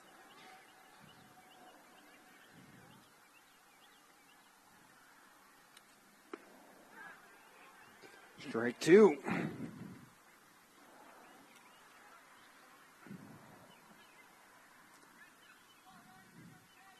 So the 1-2 coming to the third baseman, Zampese. Must have not been. That's a strike. Yeah, that was strike two. 2-2 is the count, I believe. See if the runner goes here. It's only 2-2, but 3-2. Now the runner will be going. No, actually, no. There's only one out. There's only one out. That strikeout keeps messing me up.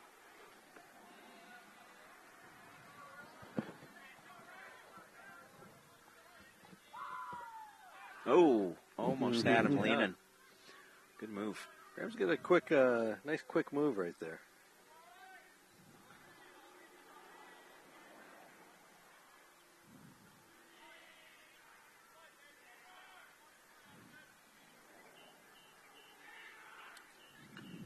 Fouls it off. You guys have Graham's pitch count out right now. 80? Next pitch will be 80, right? No, I have him at 80. Oh, okay, I might have missed one. All right, say 80. 79 and a half. Yeah. So unofficially the 81st pitch. Oh, got Hit him. And that one runs inside and hits him. So that sets the table for the top, and Graham Gavin and his mates are going to have to work out of this, and that's going to bring a trip out from Coach Millay out to have a little talk, settle things down. So I think this is the inning in which the wheels came off a little bit in the last outing against Masco. And certainly not, Graham had a drop third strike for one of the guys here to be on base, but hits the number 9 man in the lineup, Zampese there. And now going to turn the lineup over with only one out. Bringing up Aiden Downey, who's been on twice today. Yeah, he led the game off with an error, get on base, and he had a base hit last in the third inning.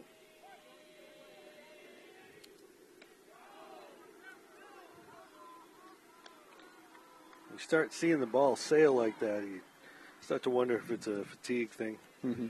Maybe overthrowing a little as well would be the other.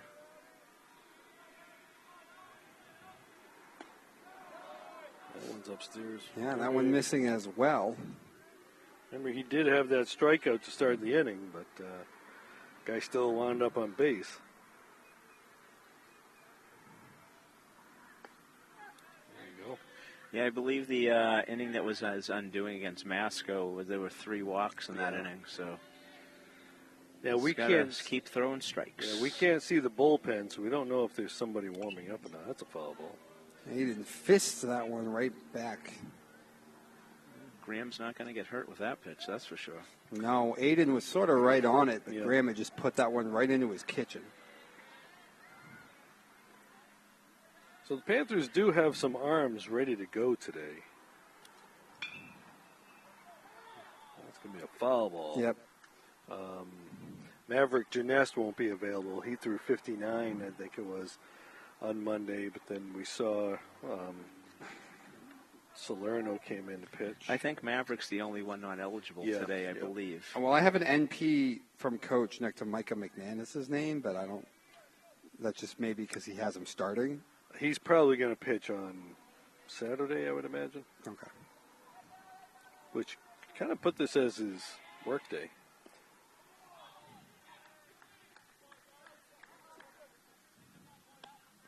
That didn't quite pick up the inside corner. I think it was a little low. I believe, is this a full count, I think? I believe so. Ground ball. Graham stops it. He'll get the guy at first. Oh, no, he No, threw he it away. won't. Oh, when he Okay. throws it away, and the run's going to come in to score, and it'll be second and third. Yeah, Graham had a little bit more time than he realized on that and threw it flat-footed, just flipped it over there. Didn't really take that little crow hop and make an accurate throw, and I think he had the time. But that was a shot back to the box. Hopefully he's okay. Coach Cahill out to check on him. He's shaking his hand just a bit there. Yeah, I couldn't see if that actually hit off of his hand or not, but I'd have got him on the glove side. That's the hand he was shaking, so maybe it hit up in his wrist or something. Yeah, he'll take a pitch or two to see how it feels. So Owen Coyne scores the second run. Zampese advances all the way to third. and Grayson Leventhal the man right now, and Graham been battling through this fifth inning. Is going to have to bear down even more here. 6-3 to score, but the bases are loaded and only one is out. So third base is in. They're going to give up the run.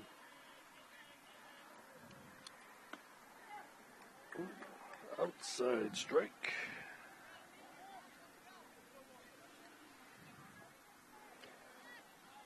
Mike Kolosky down there. Well, that ball's to the backstop. That one going to just come in spiked and into the he's dirt. gonna Score. And I don't really think the catcher had much of a chance on that one. Not at That's a all. wild pitch.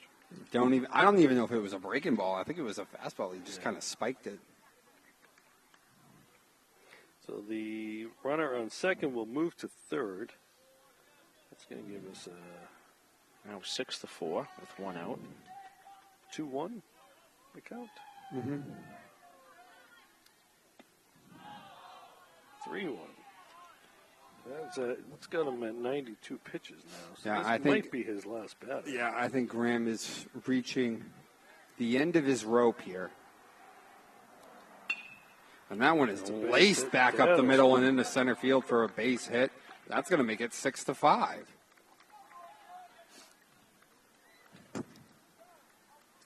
All right, so I think that's going to end it for Gavin out there. Who's he going to bring in? He's going to bring in Reyes, it looks like. We will see, but that will do it for Graham Gavin, who cruised most of the way today and had a couple of things not go his way that led to some of these runs. I don't think And he the gave wheels- up an earned run. And the Nope. wheels came off in the fifth once again.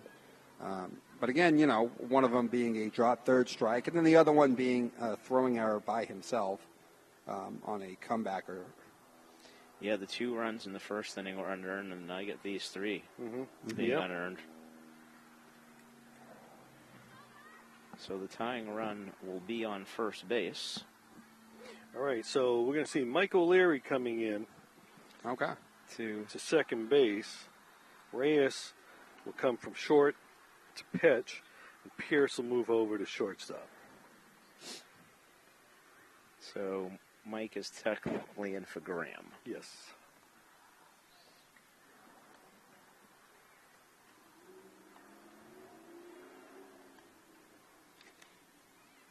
Is there still only one out in the inning? Just one out. Just one out. Runner on first base.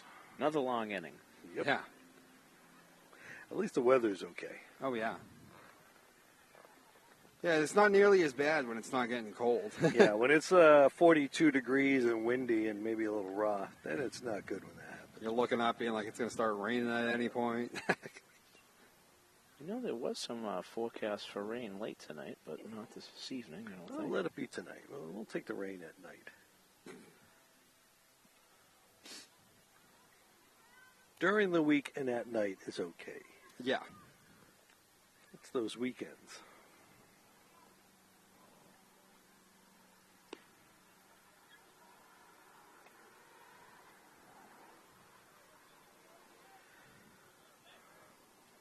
So we got Stephen Shepard stepping up to the plate.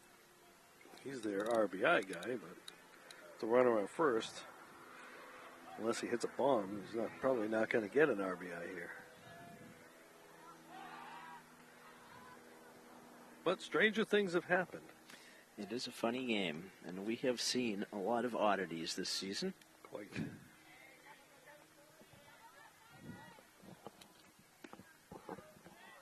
There's a strike.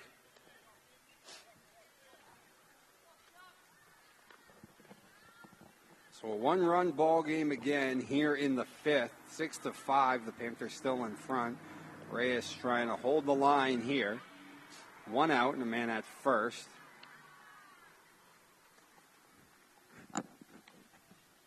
The man at first is Grayson Leventhal, the man responsible for that hard hit knock into center field. Reyes over to second for one. And on the exchange. Danny was able to hold the bag still for the second out of the inning.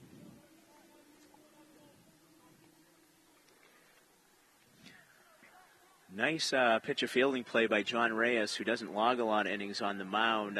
Fielded that ball cleanly and immediately threw it to short. I don't think Danny was quite there yet. Tried to make the quick play, a little bobble, but recovered it, and good job. At least getting the top guy, right? Double play would be nice, but at least got to keep that tying run off of second base. Yeah. So you got Wales up now. Got a base hit and a K. Scored a run in the first.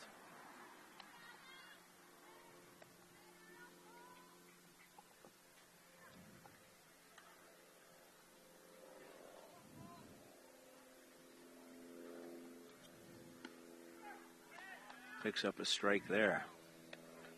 Tell you, if I'm a pitcher, I try to get that spot every day. Yeah, every pitch.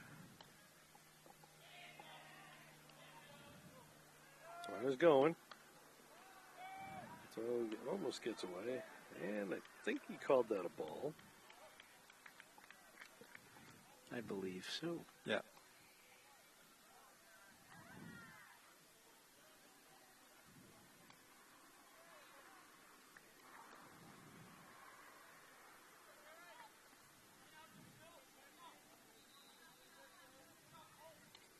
Getting himself a lead out there. Yeah.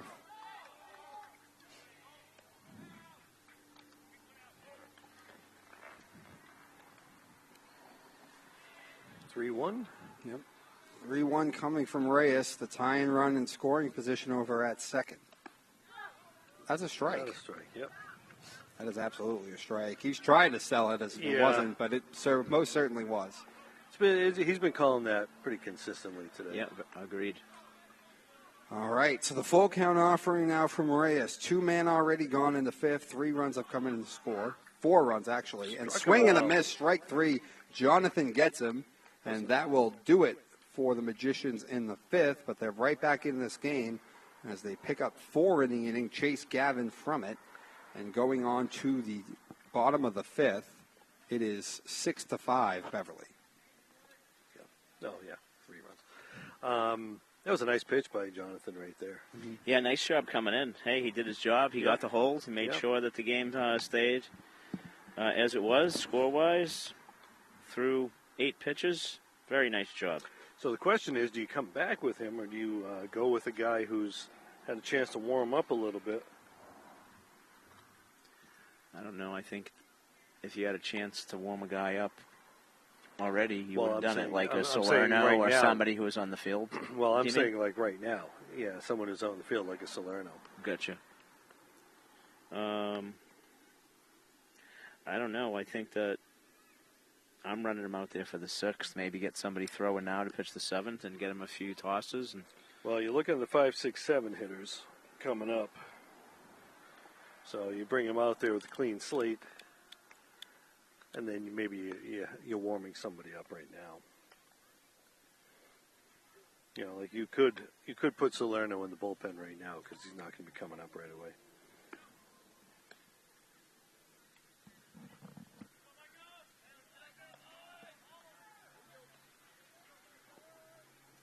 But that does bring up Micah McManus. Speaking of pitchers. Yeah.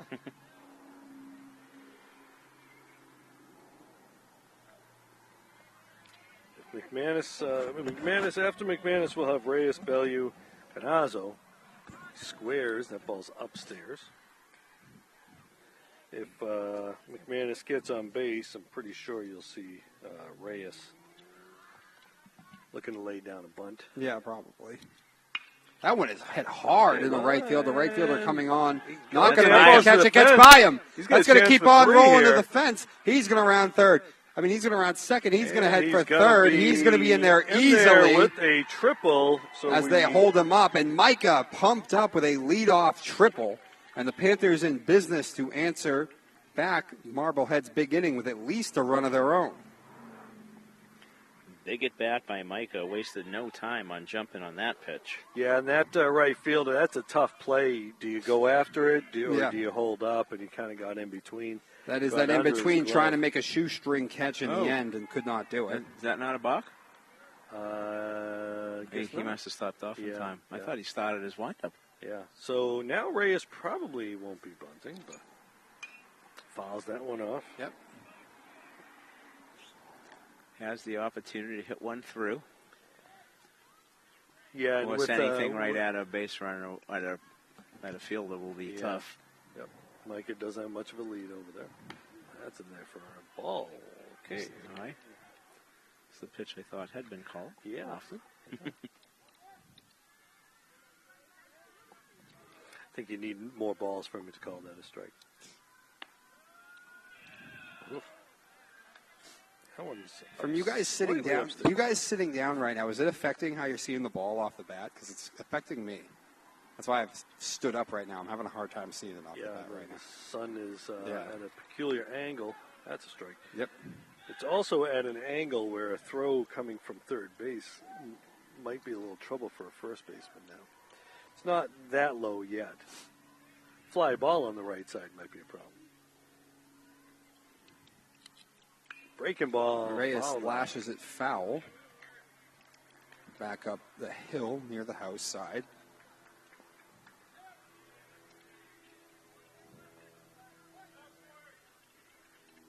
Playing real shallow in right. Trying to cut down that runner at third. Fouls that one off. Yep. Reyes continuing the battle, needing to put a ball in play here to get Micah home. Obviously, with the infield in, rather a fly ball into the outfield, but that's another off. Yep. Certainly got the quad working. Yeah. Now let's get the RBI. He has fouled a number of balls off here. I think this is the seventh. Plenty of them. At bat. Yeah, plenty of them with two or strikes the eighth, on I them. should say. 7 already has been thrown. Yeah. That one nowhere near is up and away. Makes it a full count. Al, if you're the batter, if you're Coach Cahill, if he walks, do you just have him keep on going to second, or do you just take it away? Boy, I don't know. That's a little league thing. Yeah. That one missing for ball 4, and Jonathan works the walk. Got down with 2 strikes and continued to battle fouling pitch after pitch off. I'm not having him run right away because the pitcher could run at him and get him hung up, and then that could get Micah hung up. But I would be stealing him here and staying out of the double play. Yeah, definitely. No question about it. They're playing for double play in the middle now. So this is all the more reason why to put him in motion. Mm-hmm. John runs well. Pitcher almost looks like he's ready to go out of the windup by after. There he goes. Okay, all right. So Bellew now he's got some bunting skills. Not an overly aggressive lead yet. Thrown over, but obviously expecting that he's going to throw over for the first time because they always do. Yeah. Now he knows he can get another step. Mm-hmm. Jonah bunts down first baseline. Might see Squares. some stuff happen. Nobody's really charging yet.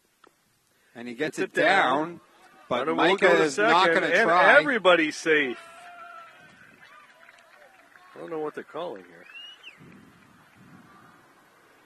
Yeah, what are they calling? I think that they feel like it probably hit Jonah. I don't know. I'm guessing the bat or him, or we can't see because of the screen. But there's some question whether the ball hit the batter. Yeah. Home umpire looking for help. Oh, Yes, it don't did. know. And they're going to call Bellew Okay, out. Coach Cahill wants to know what's going on here. It And must the have other hit question is- Bellew, probably his foot as he was. But if he was Coming in out the of the box. box, it's just be a foul ball. Yeah. Right. Maybe it was as he was coming out of the box. I don't Okay, know. so Coach Cahill. So if he's out, he's what going to have happens to to go the runner back on to second, first. right? He has to go back to first. And they'll still be first and third with one out.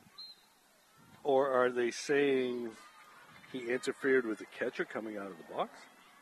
Maybe. I think it would still have to put the runner back on first. I don't. Usually I'm you do. I'm trying to think of the scenario where he'd get to stay on second. Right. You don't. Other Right. than Yeah, if 'cause it was it's a sacrifice bunt, it's interference. If Yeah. That's what they're if calling. if it hits him, it's a dead ball, right? I mean, Cahill's incredulous about something. Yeah. Whatever it was the official call. But Bellew is out. And he's Okay. leaving Reyes at But second. he's going to Leaving leave Reyes at Okay, second. so now I think Girardi might be saying move the guy back to first. And all right, so They're going to continue to talk about it. I'll tell you, if Cahill loses him and he goes to first, he's going to lose it. yeah, But, I have I mean, a feeling. I can't think of a way that you can call this. That Anything Bellew other is than out it's and then none. he has to go back to first. Right. He and has they're to- moving him back. Yeah, they are. Yep. Okay, so Al, how we score on that one? I guess batter interference. So I think Yeah. the catcher gets the put out. I think, That and just, I believe. okay. So in the end, it sort of goes down as a failed sacrifice bunt from Bellew, but at least the man is still at third. Okay, so that's an out. And, So instead of bases loaded, three is that or 2U? So now yeah, that's, I believe, Carnazzo. what it is. Okay. I could be wrong. That is going to have some major ramifications. The runner goes, Yeah. and he's going to stand up.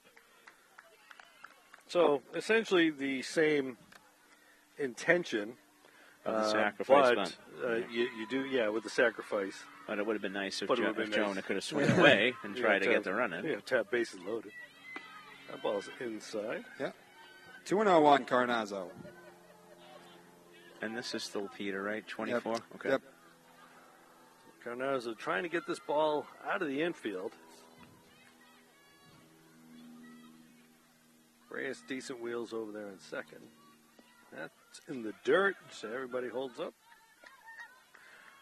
I think with some confusion in the roster numbers, Rich, I think Peter was into the game against Drakett, and we were calling Yes. Thomas Collins. Right. We had like a 23/24 going there. Yeah, and I did No. kind of get that in that last inning as they were both in the game. So both did get into the game. That one he calls a strike on the outer half, but it's 3-1 on Carnazzo. That's pretty much a 3-0 strike right there. So. That one missing Walked. ball 4. So Carnazzo walks, and the bases are loaded now with one away and back to the top of the order in Danny Pierce. Danny hoping he can do what he did in his second at-bat with that double. Does have some room in the right center gap and down the left field line as well. That's a heck of a good stop by the Yes, catcher. it is. As that thing was nowhere close, way off the outer half and low, and got out there and still was able to get down and smother it. That's D. Phillips. That one missing away, and Sawyer has fallen behind this man as well. Still playing double play depth in the middle. Danny's got decent wheels. Oop, almost And that got one it. runs inside and nearly hits him. Could have got himself an RBI, right? He could have. Right now. Got to wear it in that situation. 3-0 now on Pierce. Got to to give it up. Dad Kenny's probably saying, "What are you doing? Stay in there." And he walks him. And he walks him anyway, though, as that one's nowhere close on the outer half. Ball 4. Another RBI. The run's going to come in to score, and it's 7-5. All right, so he didn't have to wear it after all. All right, he got it done without any pain. That's okay. All right, so Cal McKay stepping up. Like to see at least one of his long fly balls here, but we'll certainly take a hit. Yeah, he hit the ball pretty good twice and got nothing for it. Okay, Coach Giardi's going to come out to have a talk. And might as well just keep this game on going for a little bit more, huh? And we don't know the state of the Magicians' pitching staff. We know Yeah. they've had to play a ton of games over the past 5 days. Yeah, they have. So, but it does look like they're taking Adams out. Or is that right? It's Gabby Wickery over here from the softball team. Looks like the right fielder is coming in to pitch. Is that right? Yeah. All right, so that would be Coyne. Yeah, that would be Owen Coyne if it is indeed that right fielder. And the Panthers just scored a goal over in the lacrosse field.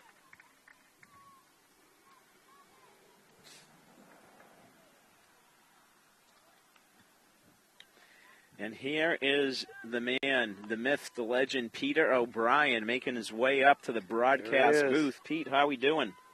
We haven't seen Good to Peter see in a you. long Ian's time, great. Al. Ian's great. You know, Al, I will. we haven't seen Peter in a long time. Pete, how you been doing? You been doing okay? I missed the guy. What's up, Peter? Good, he's doing well. I'll let him know you said hi. Definitely will let them know. All right, so what was the other substitution? I couldn't see the number that went out to right field. Okay. Can you see it now? But it is the right fielder on the mound, right? Yeah. So on the mound is So Coyne is now on the mound. Right? Owen Coyne. Yep. And, Yeah, number 8. And right field is that a number in the teens or? I really can't tell. I'm going to have to wait for our technical folks, the camera people and the crew chief. All right. So I just got a notification that nobody's in the bullpen, so it's Jonathan Reyes game now. Yep.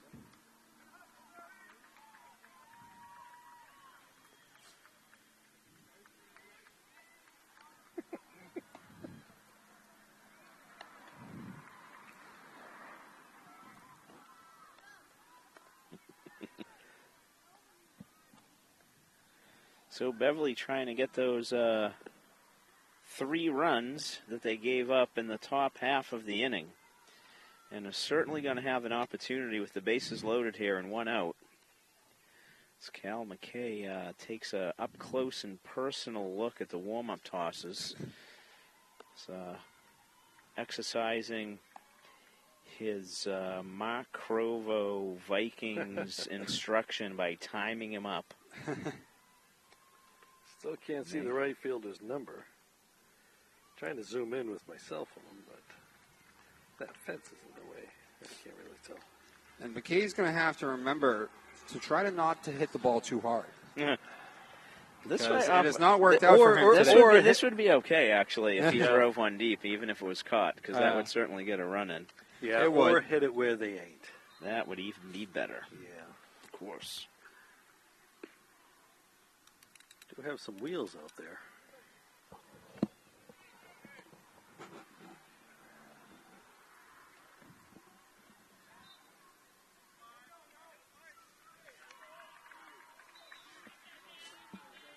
So you got Reyes on third, Carnozo in second, and Pierce on first. Yep. McKay standing in. The first pitch from Owen Coyne. And he laces it in laces- the that's right gonna field. be a hit. That's That's going to gonna score drop. one. That's going to score at least 2. You got to hold him at third. No, I think Carnozo wasn't sure if it was getting through. Yeah. So he just didn't the get one a good read on it. No, he did not. But so just the 1 run comes in to score on a hit by McKay, who really has done nothing but hit the ball hard all day today, except his first hit before that was the only one that he didn't. Yeah, that was a nice line drive right there. Found some grass. Yeah, but this one he was hit hard and rewarded with an RBI single. Absolutely. And tried to punch that thing the opposite way. On the first pitch, no less. So this brings up Teddy McLean, right? Teddy is grounded out to Colby, sorry. Yep. Colby. Sorry about that. Grounded out to second. We've all done that at some point. That one is hit far in the left field, but well foul. That thing was over the fence. He got a hold of that one. He was just too quick. And it's going to roll into the coach's box there. Boy, he got around on that one, though. Yeah, he did.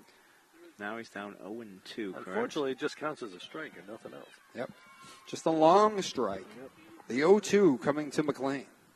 Breaking ball. That was a good breaking ball. Absolutely filthy. A nasty breaking ball. That started behind him and high and just broke right to that mid-inside corner, and there was nothing Colby could do.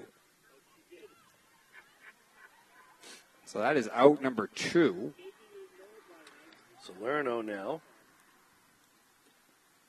There's that breaking ball again. Another strike.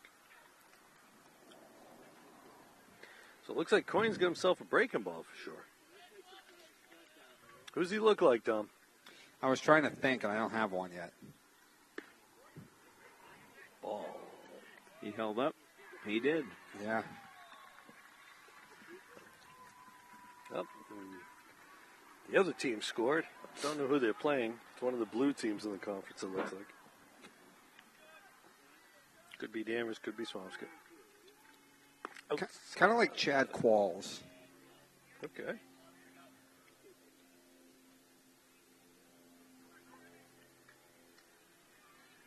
A little frenetic with his motion. A little bit, yeah.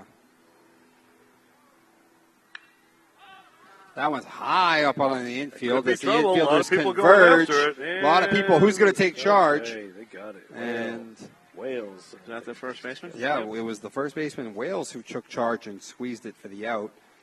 Did 2 runs come in to score for the Panthers? Yes. 2 runs end up coming in to score for Beverly to answer some of the runs Marblehead put up in their part of the inning, the beginning, and now on to the 6th, 8-5. Beverly in front.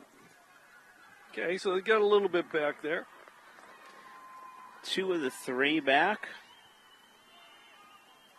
So we have that 3-run lead for Jonathan Reyes to go out there. He'll face the 5, 6, and 7 batters, Quigley, Harwood, and Coyne. Sounds like a law firm. It does. Dewey, Cheatham, and Howe. Gotta love the Stooges. Mm-hmm. Maybe I'll go see how softball did. Okay. I'll stretch my legs. Yeah, don't walk in front of the camera as our buddy does.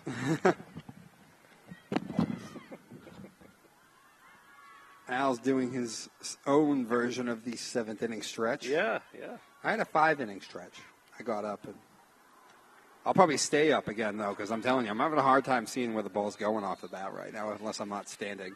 Yeah, it is there's a bit of a glare.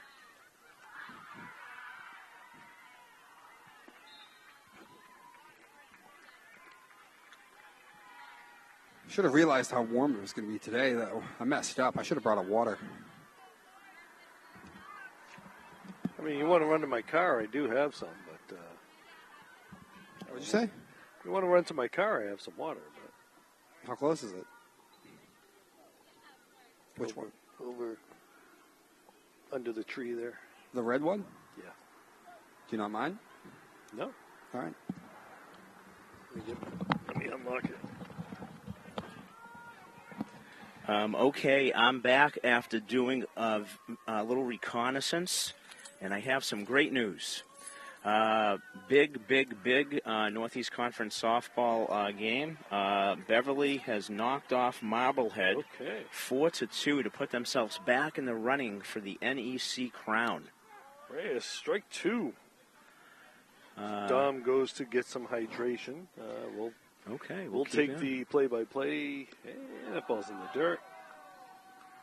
So also of note is the stalwart pitcher who's ate up most of the innings. Ground ball to second base. O'Leary's over. He's going to make the play, and they got him out.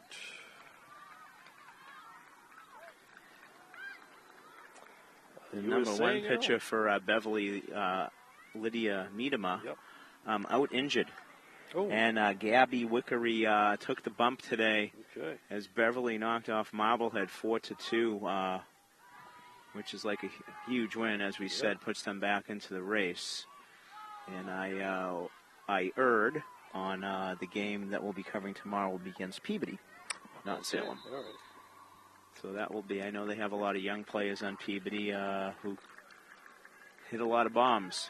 Yep, and I'm sure there's a betting cord on that team. Has to be. As there always is.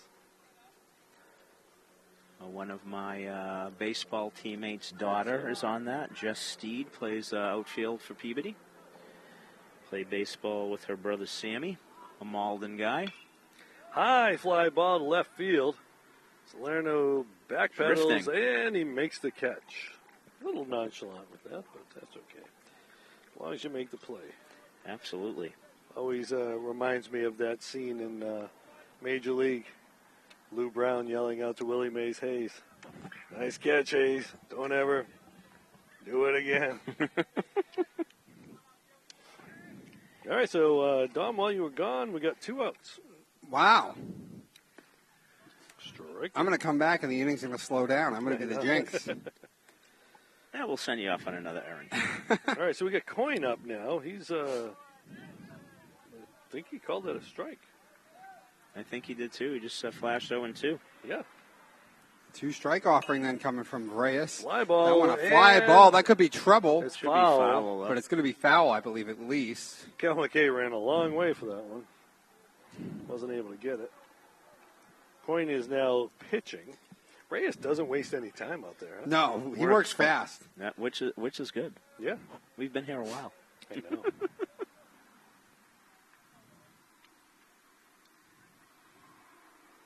So far, it's taken the guys longer to get back from the foul ball than the 2 outs that have been I recorded. know. Reyes winds up. And he got him. Great inning by J. Ray. Yeah. Something tells me Batter might have been looking for a curveball that he just snuck that fastball by him. Just 11 pitches. Yep. 19. I'm going with him to get us over the finish line. Yeah, I agree. So Reyes with an easy 1-2-3 efficient 6th inning, and on to the bottom part, 8-5. Beverly still in front. And since he came in with that 2-run lead, he's got a save situation here. It's a catfish. Came in with a 1-run lead. Yeah, Goose Gossage, not catfish hunt, a Goose Gossage type of save situation here. Oh, multiple innings? Yeah. Unlike the save situations now, where you can't bring your closer in the middle of an inning, you can't ask him to go more than an inning. So stupid. I've also never understood why you have to have your best reliever be the closer. I've never been relied on that train of thought. Well, we have seen some situations where they bring in the closer in a tough situation just to get out of the situation early in the game, not in the ninth. And, the reality is, look, Major League Baseball, it's difficult, right? I mean, it doesn't matter if you're the last guy on the roster or not. You're better than 99% of the people who play the game. Yes. But I've always thought the closer thing has almost become a manager comfort more than anything else, because if that guy fails in the ninth, you blame the closer. You just blame the closer, Yeah. But I don't know. I've always thought if I was managing a team or ran a team that I would make something up. I'd call whoever my best reliever out there is. I'd call him the fireman. Yeah. And I'd put him in. I mean, usually be no earlier than the 7th inning, but whatever is a scenario where I thought the game could be on the line here, and I'm trying to protect the lead. Yeah. All right, so we got Teddy Fisher coming up. Much like if you remember one of the World Series runs Terry Francona did with Andrew Miller. Yes. In the playoffs. Yep. For the Sox. Well, he had, those first couple of World Series, Francona had a real simple setup. right? You got two relievers bridging over to your closer, right? Keith Folk, right? Yeah, Keith Folk, but he had Timlin. The Folk was 04. I'm talking about this was No, later I know, on. yeah, Okay. I know what you're talking about, yeah. But I'm saying, Francona had that kind of setup where, depending on lefty, righty, base hit. That one laced back up the middle, and So let's see if they pinch run. the pitcher Coyne tried to grab it, but it was past him, and it's a knock.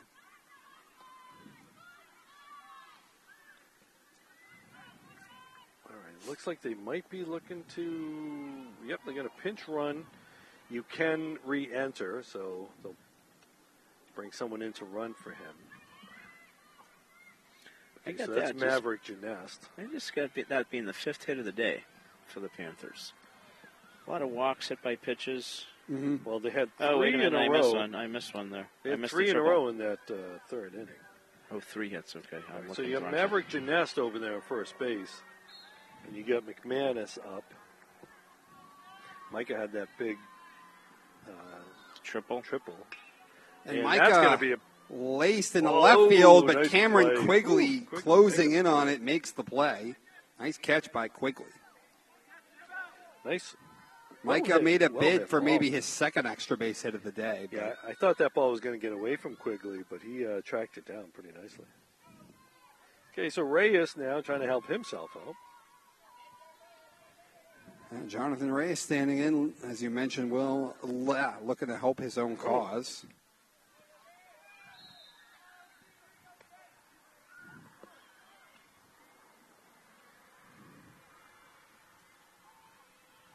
We're just a little over 2 hours of game time.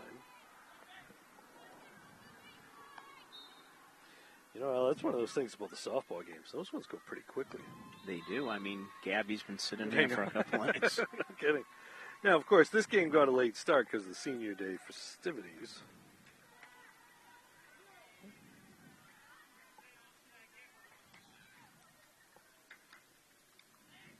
We had a couple of long innings, though.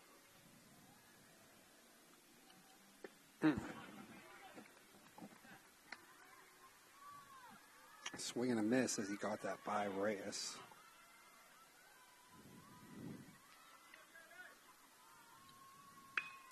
That's going to be that a one hit. is going to get by the second baseman. Barely. I know, he almost was able Almost to had track to it play. down. Almost had to play at second. Great hustle by Maverick Yeah. Genest. He had to read that, and he had to go hard. Yep. Good piece of base running. Hard ball to read there. That certainly was a hard ball to read. So we got I first thought that and was second. easily going to make its way into right field, but it was not hit quite as hard as I thought, and was nearly tracked down by the second baseman. Okay, so this is O'Leary. So O'Leary must have come in for Bellew. Who's catching? That's a good question. Larry must be. No. Is he catching? He was playing second, wasn't He was at second. he? Maybe Do you he think moved it was? some guys around. Do you think it was Will? Will Blank at second, yeah, it and could maybe be. Mikey went behind the dish. Yeah, it could be. All right, we're gonna have to check on that. Yeah. We're gonna need a conduit from the. We're gonna need a mic for the dugout. I know. I know. We gotta talk to Connolly while he's in there right now. Maybe he can be our messenger. Oh, there you go. Is this game on Game Changer? Maybe we should be running Game Changer on our phone. That's probably a good idea. Strike? I don't know. I think they had problems with it previously, so they Got rid of I it. don't know if they've abandoned it or not.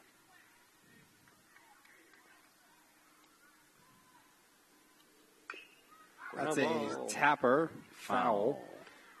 We got to get ourselves an on-field reporter. That's what we need.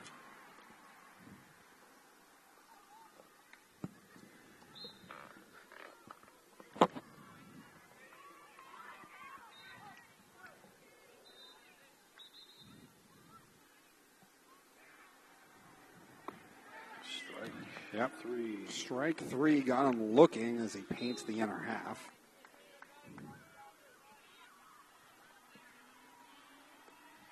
And this is Peter Carnazzo, right? Yep. Yes. All right, so Larry must have gone in for Bellew. I don't know what they did. Maybe McLean went out there. I don't know. Then they would have lost the DH, no? Well, they could have put Will Blank in for... Yeah. They could have put a Larry in for Bellew, and they could have put Blank in for Gavin, and we kind of missed that. Yeah.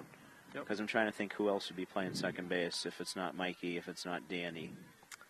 Yeah, you bring up a good point now. Almost. Yeah, they got him. Yeah. Okay. So that runs in and gets Carnazzo. So the bases fifth- are loaded. Fifth hit batter for the Panthers. It was somebody else, though, this time.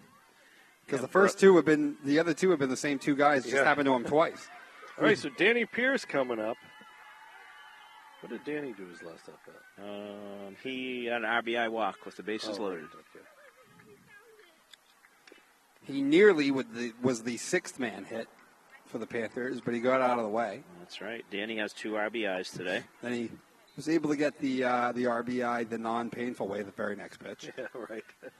Officially 1 for 3 at the moment with a run scored and 2 ribbies.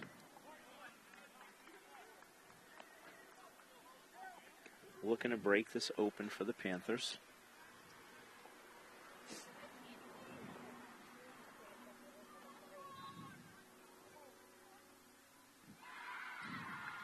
I think he swung. Got him on the swing. Yeah, he did. Strike 3, he got him, and Coyne works around the bases loaded situation and keeps the deficit at 3 and on to the top of the 7th. Panthers trying to close this one out, leading 8-5. Another one of our crew, John McMahon, coming out here to join us. Yep.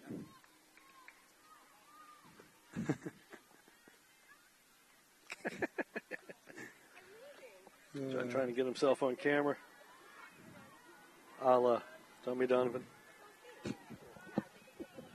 All right, let's see if we can see who's playing second base. Because we say Joan is not catching anymore? Yeah. Unless he just re-entered? I don't know. Let's see what we can come up with.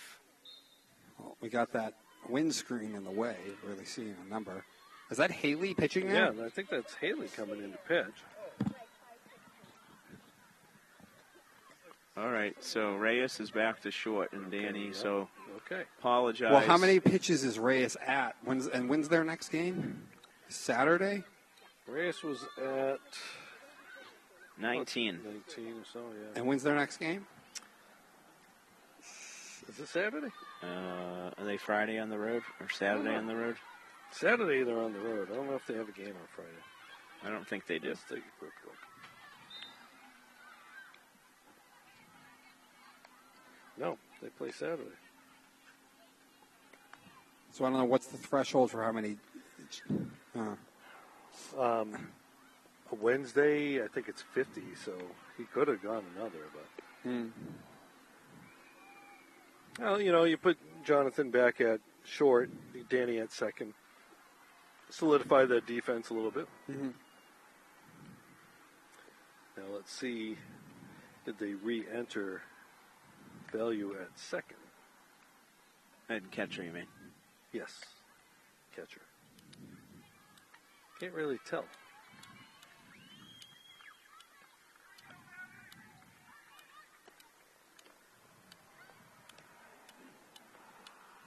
Rewinding that pitch counter. Getting ready for the 3 hardest outs in baseball.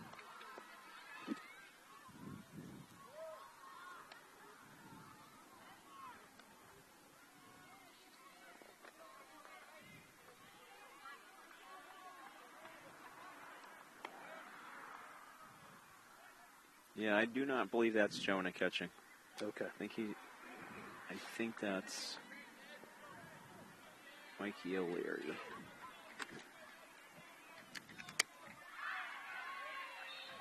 Okay, so who do the Magicians have coming to bat? The Phillips, Phillips, Peasy, and top of the order. The Phillips. 8-9-1. Foul ball off the tree. Ricochets down to the stairs behind the house. Nobody's hurt in the backyard. Got to be on your toes up there, though. Yeah. There They you have go. great seats, but they gotta be careful.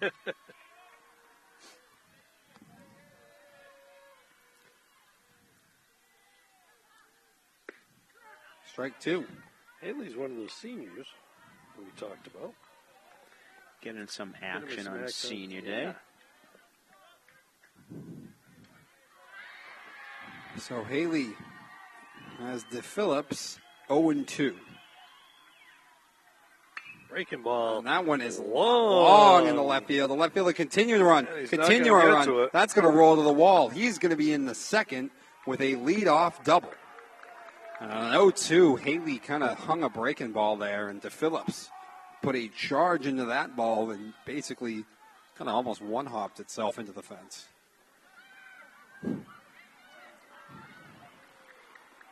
Going to have a pinch runner here. Yep. Yeah, I'm sure Braden didn't mean to catch that much of the plate 0-2, but as you say, the breaking ball wasn't quite located where he would have liked it. No. And is this a pinch hitter, or this is number 34? So we have to take a look at that one. McComish? I don't know. It's hard to say the coach's handwriting. Let me go look at our roster, as that one first pitch, I believe, is in for a strike.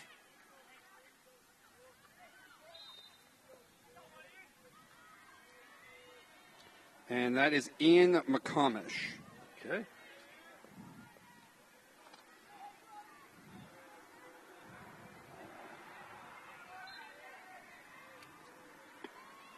Strike two.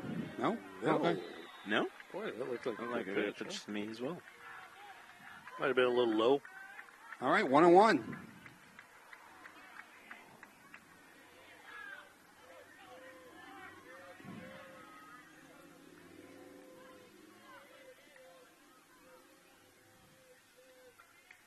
Taking his time.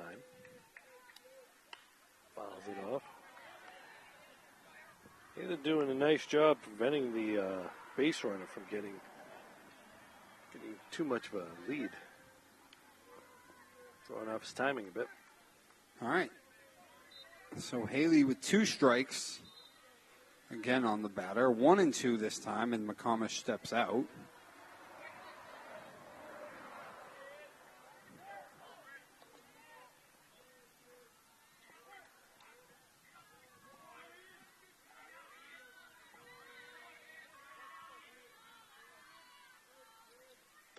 Ooh. Just a little high. Nice job by the catcher getting up on that.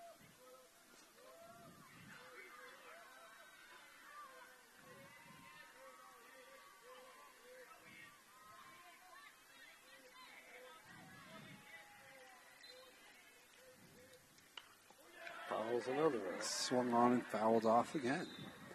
Down to our left.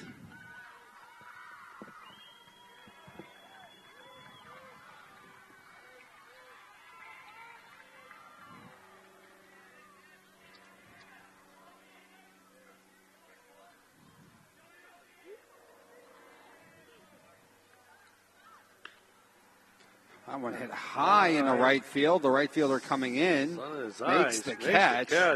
No battling tag. the sun. Nice job by Peter Carnazzo there. That was not, like you said, a tough sky. Yeah. It's definitely a tough sky right now. And it was trouble, I think, for the runner on second to figure out what was going to happen, so he wasn't able to tag up. Another lefty. So now the top of the order, Aiden Downey. Downey scored his last at-bat as he reached on an error after he hit the ball hard back at the pitcher. Downey's been on base multiple times today. Looked like the breaking ball from Haley that he snapped in for a strike. Yeah, looks some kind of changeup. Yeah, snuck that in there. He's been doing a great job throwing first pitch strikes. Mm-hmm.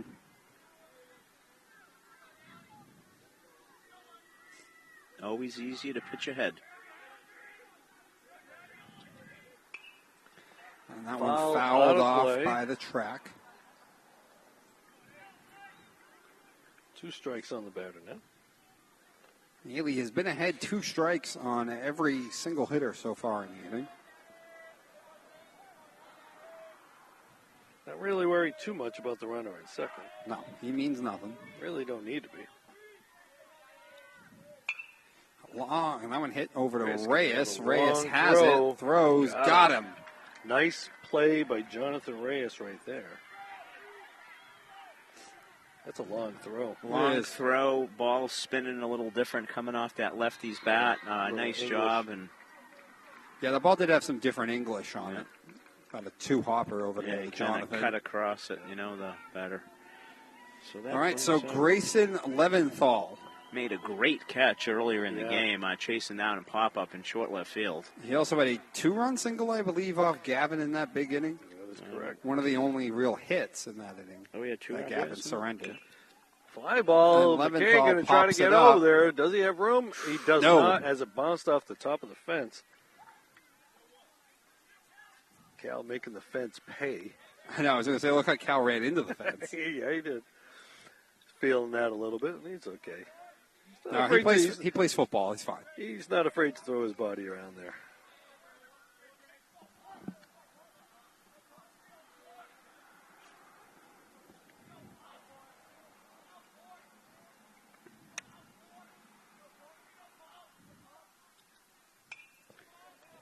Grayson fouling it back again. This one up into the net. And for the fourth consecutive batter that he's faced, Yes. Braden Haley is up 0-2.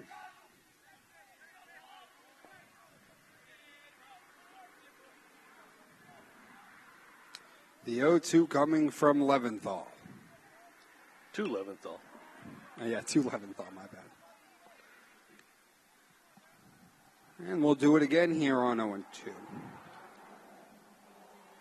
Haley 1 out away from nailing this one down and getting the Panthers 2 games above 500.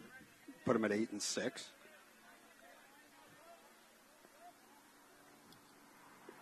That one nowhere Runner close, does skipping not off. go. Great stop Yep. by O'Leary. Runner playing it safe.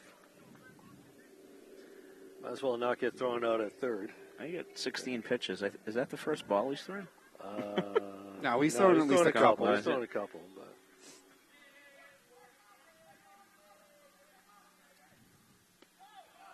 All of them after he already went up 0-2, though. yeah. 2-2. We had a 2-2 count against Zampese or McComish.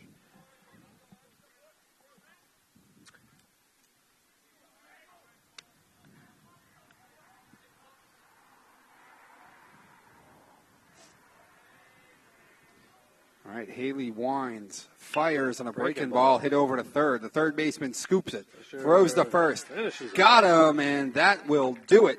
That is another W for the Beverly Panthers. That improves their mark to 8-6 as they take this one 8-5 over the Magicians of Marblehead. Graham Gavin getting the win, Haley the save, and the Panthers did a little bit of everything to get themselves this W today. And quickly, guys, your thoughts on this one? Well, you get hit 5 times, you better win. Yeah, I think we talked many times about the miscues in the field need to be covered for run production, and Beverly got enough run production today to make up for the errors. All 5 runs by the Magicians today were unearned, but the Bats were able to parlay what Rich said, the hit by pitches into runs. I think we had 7 or 8 hits when it's all said and done. But most importantly, it's one in the left-hand column and one step closer to reappearing in the state tournament. Yep. They had some big hits there. Micah McManus with that triple in the 5th inning. He wound up scoring as well as Jonathan Reyes did in that same inning. Danny Pierce coming up with a big double in the 3rd inning really kind of started a whole lot of that stuff off. Indeed. And, big win for the Panthers, as you mentioned, improving to 8-6, but they got a lot of games still coming up in a short amount of time and some tough games against some very good opponents. So good to be able to pick up a win here today against the Magicians. So that'll do it from Brother Roberts Field for us this evening. Dominic Lorenzano, Al Visnick, and Rich Francis signing off after a Panther win 8-5, the final, and have a great rest of your evening, ladies and gentlemen. We'll see you later.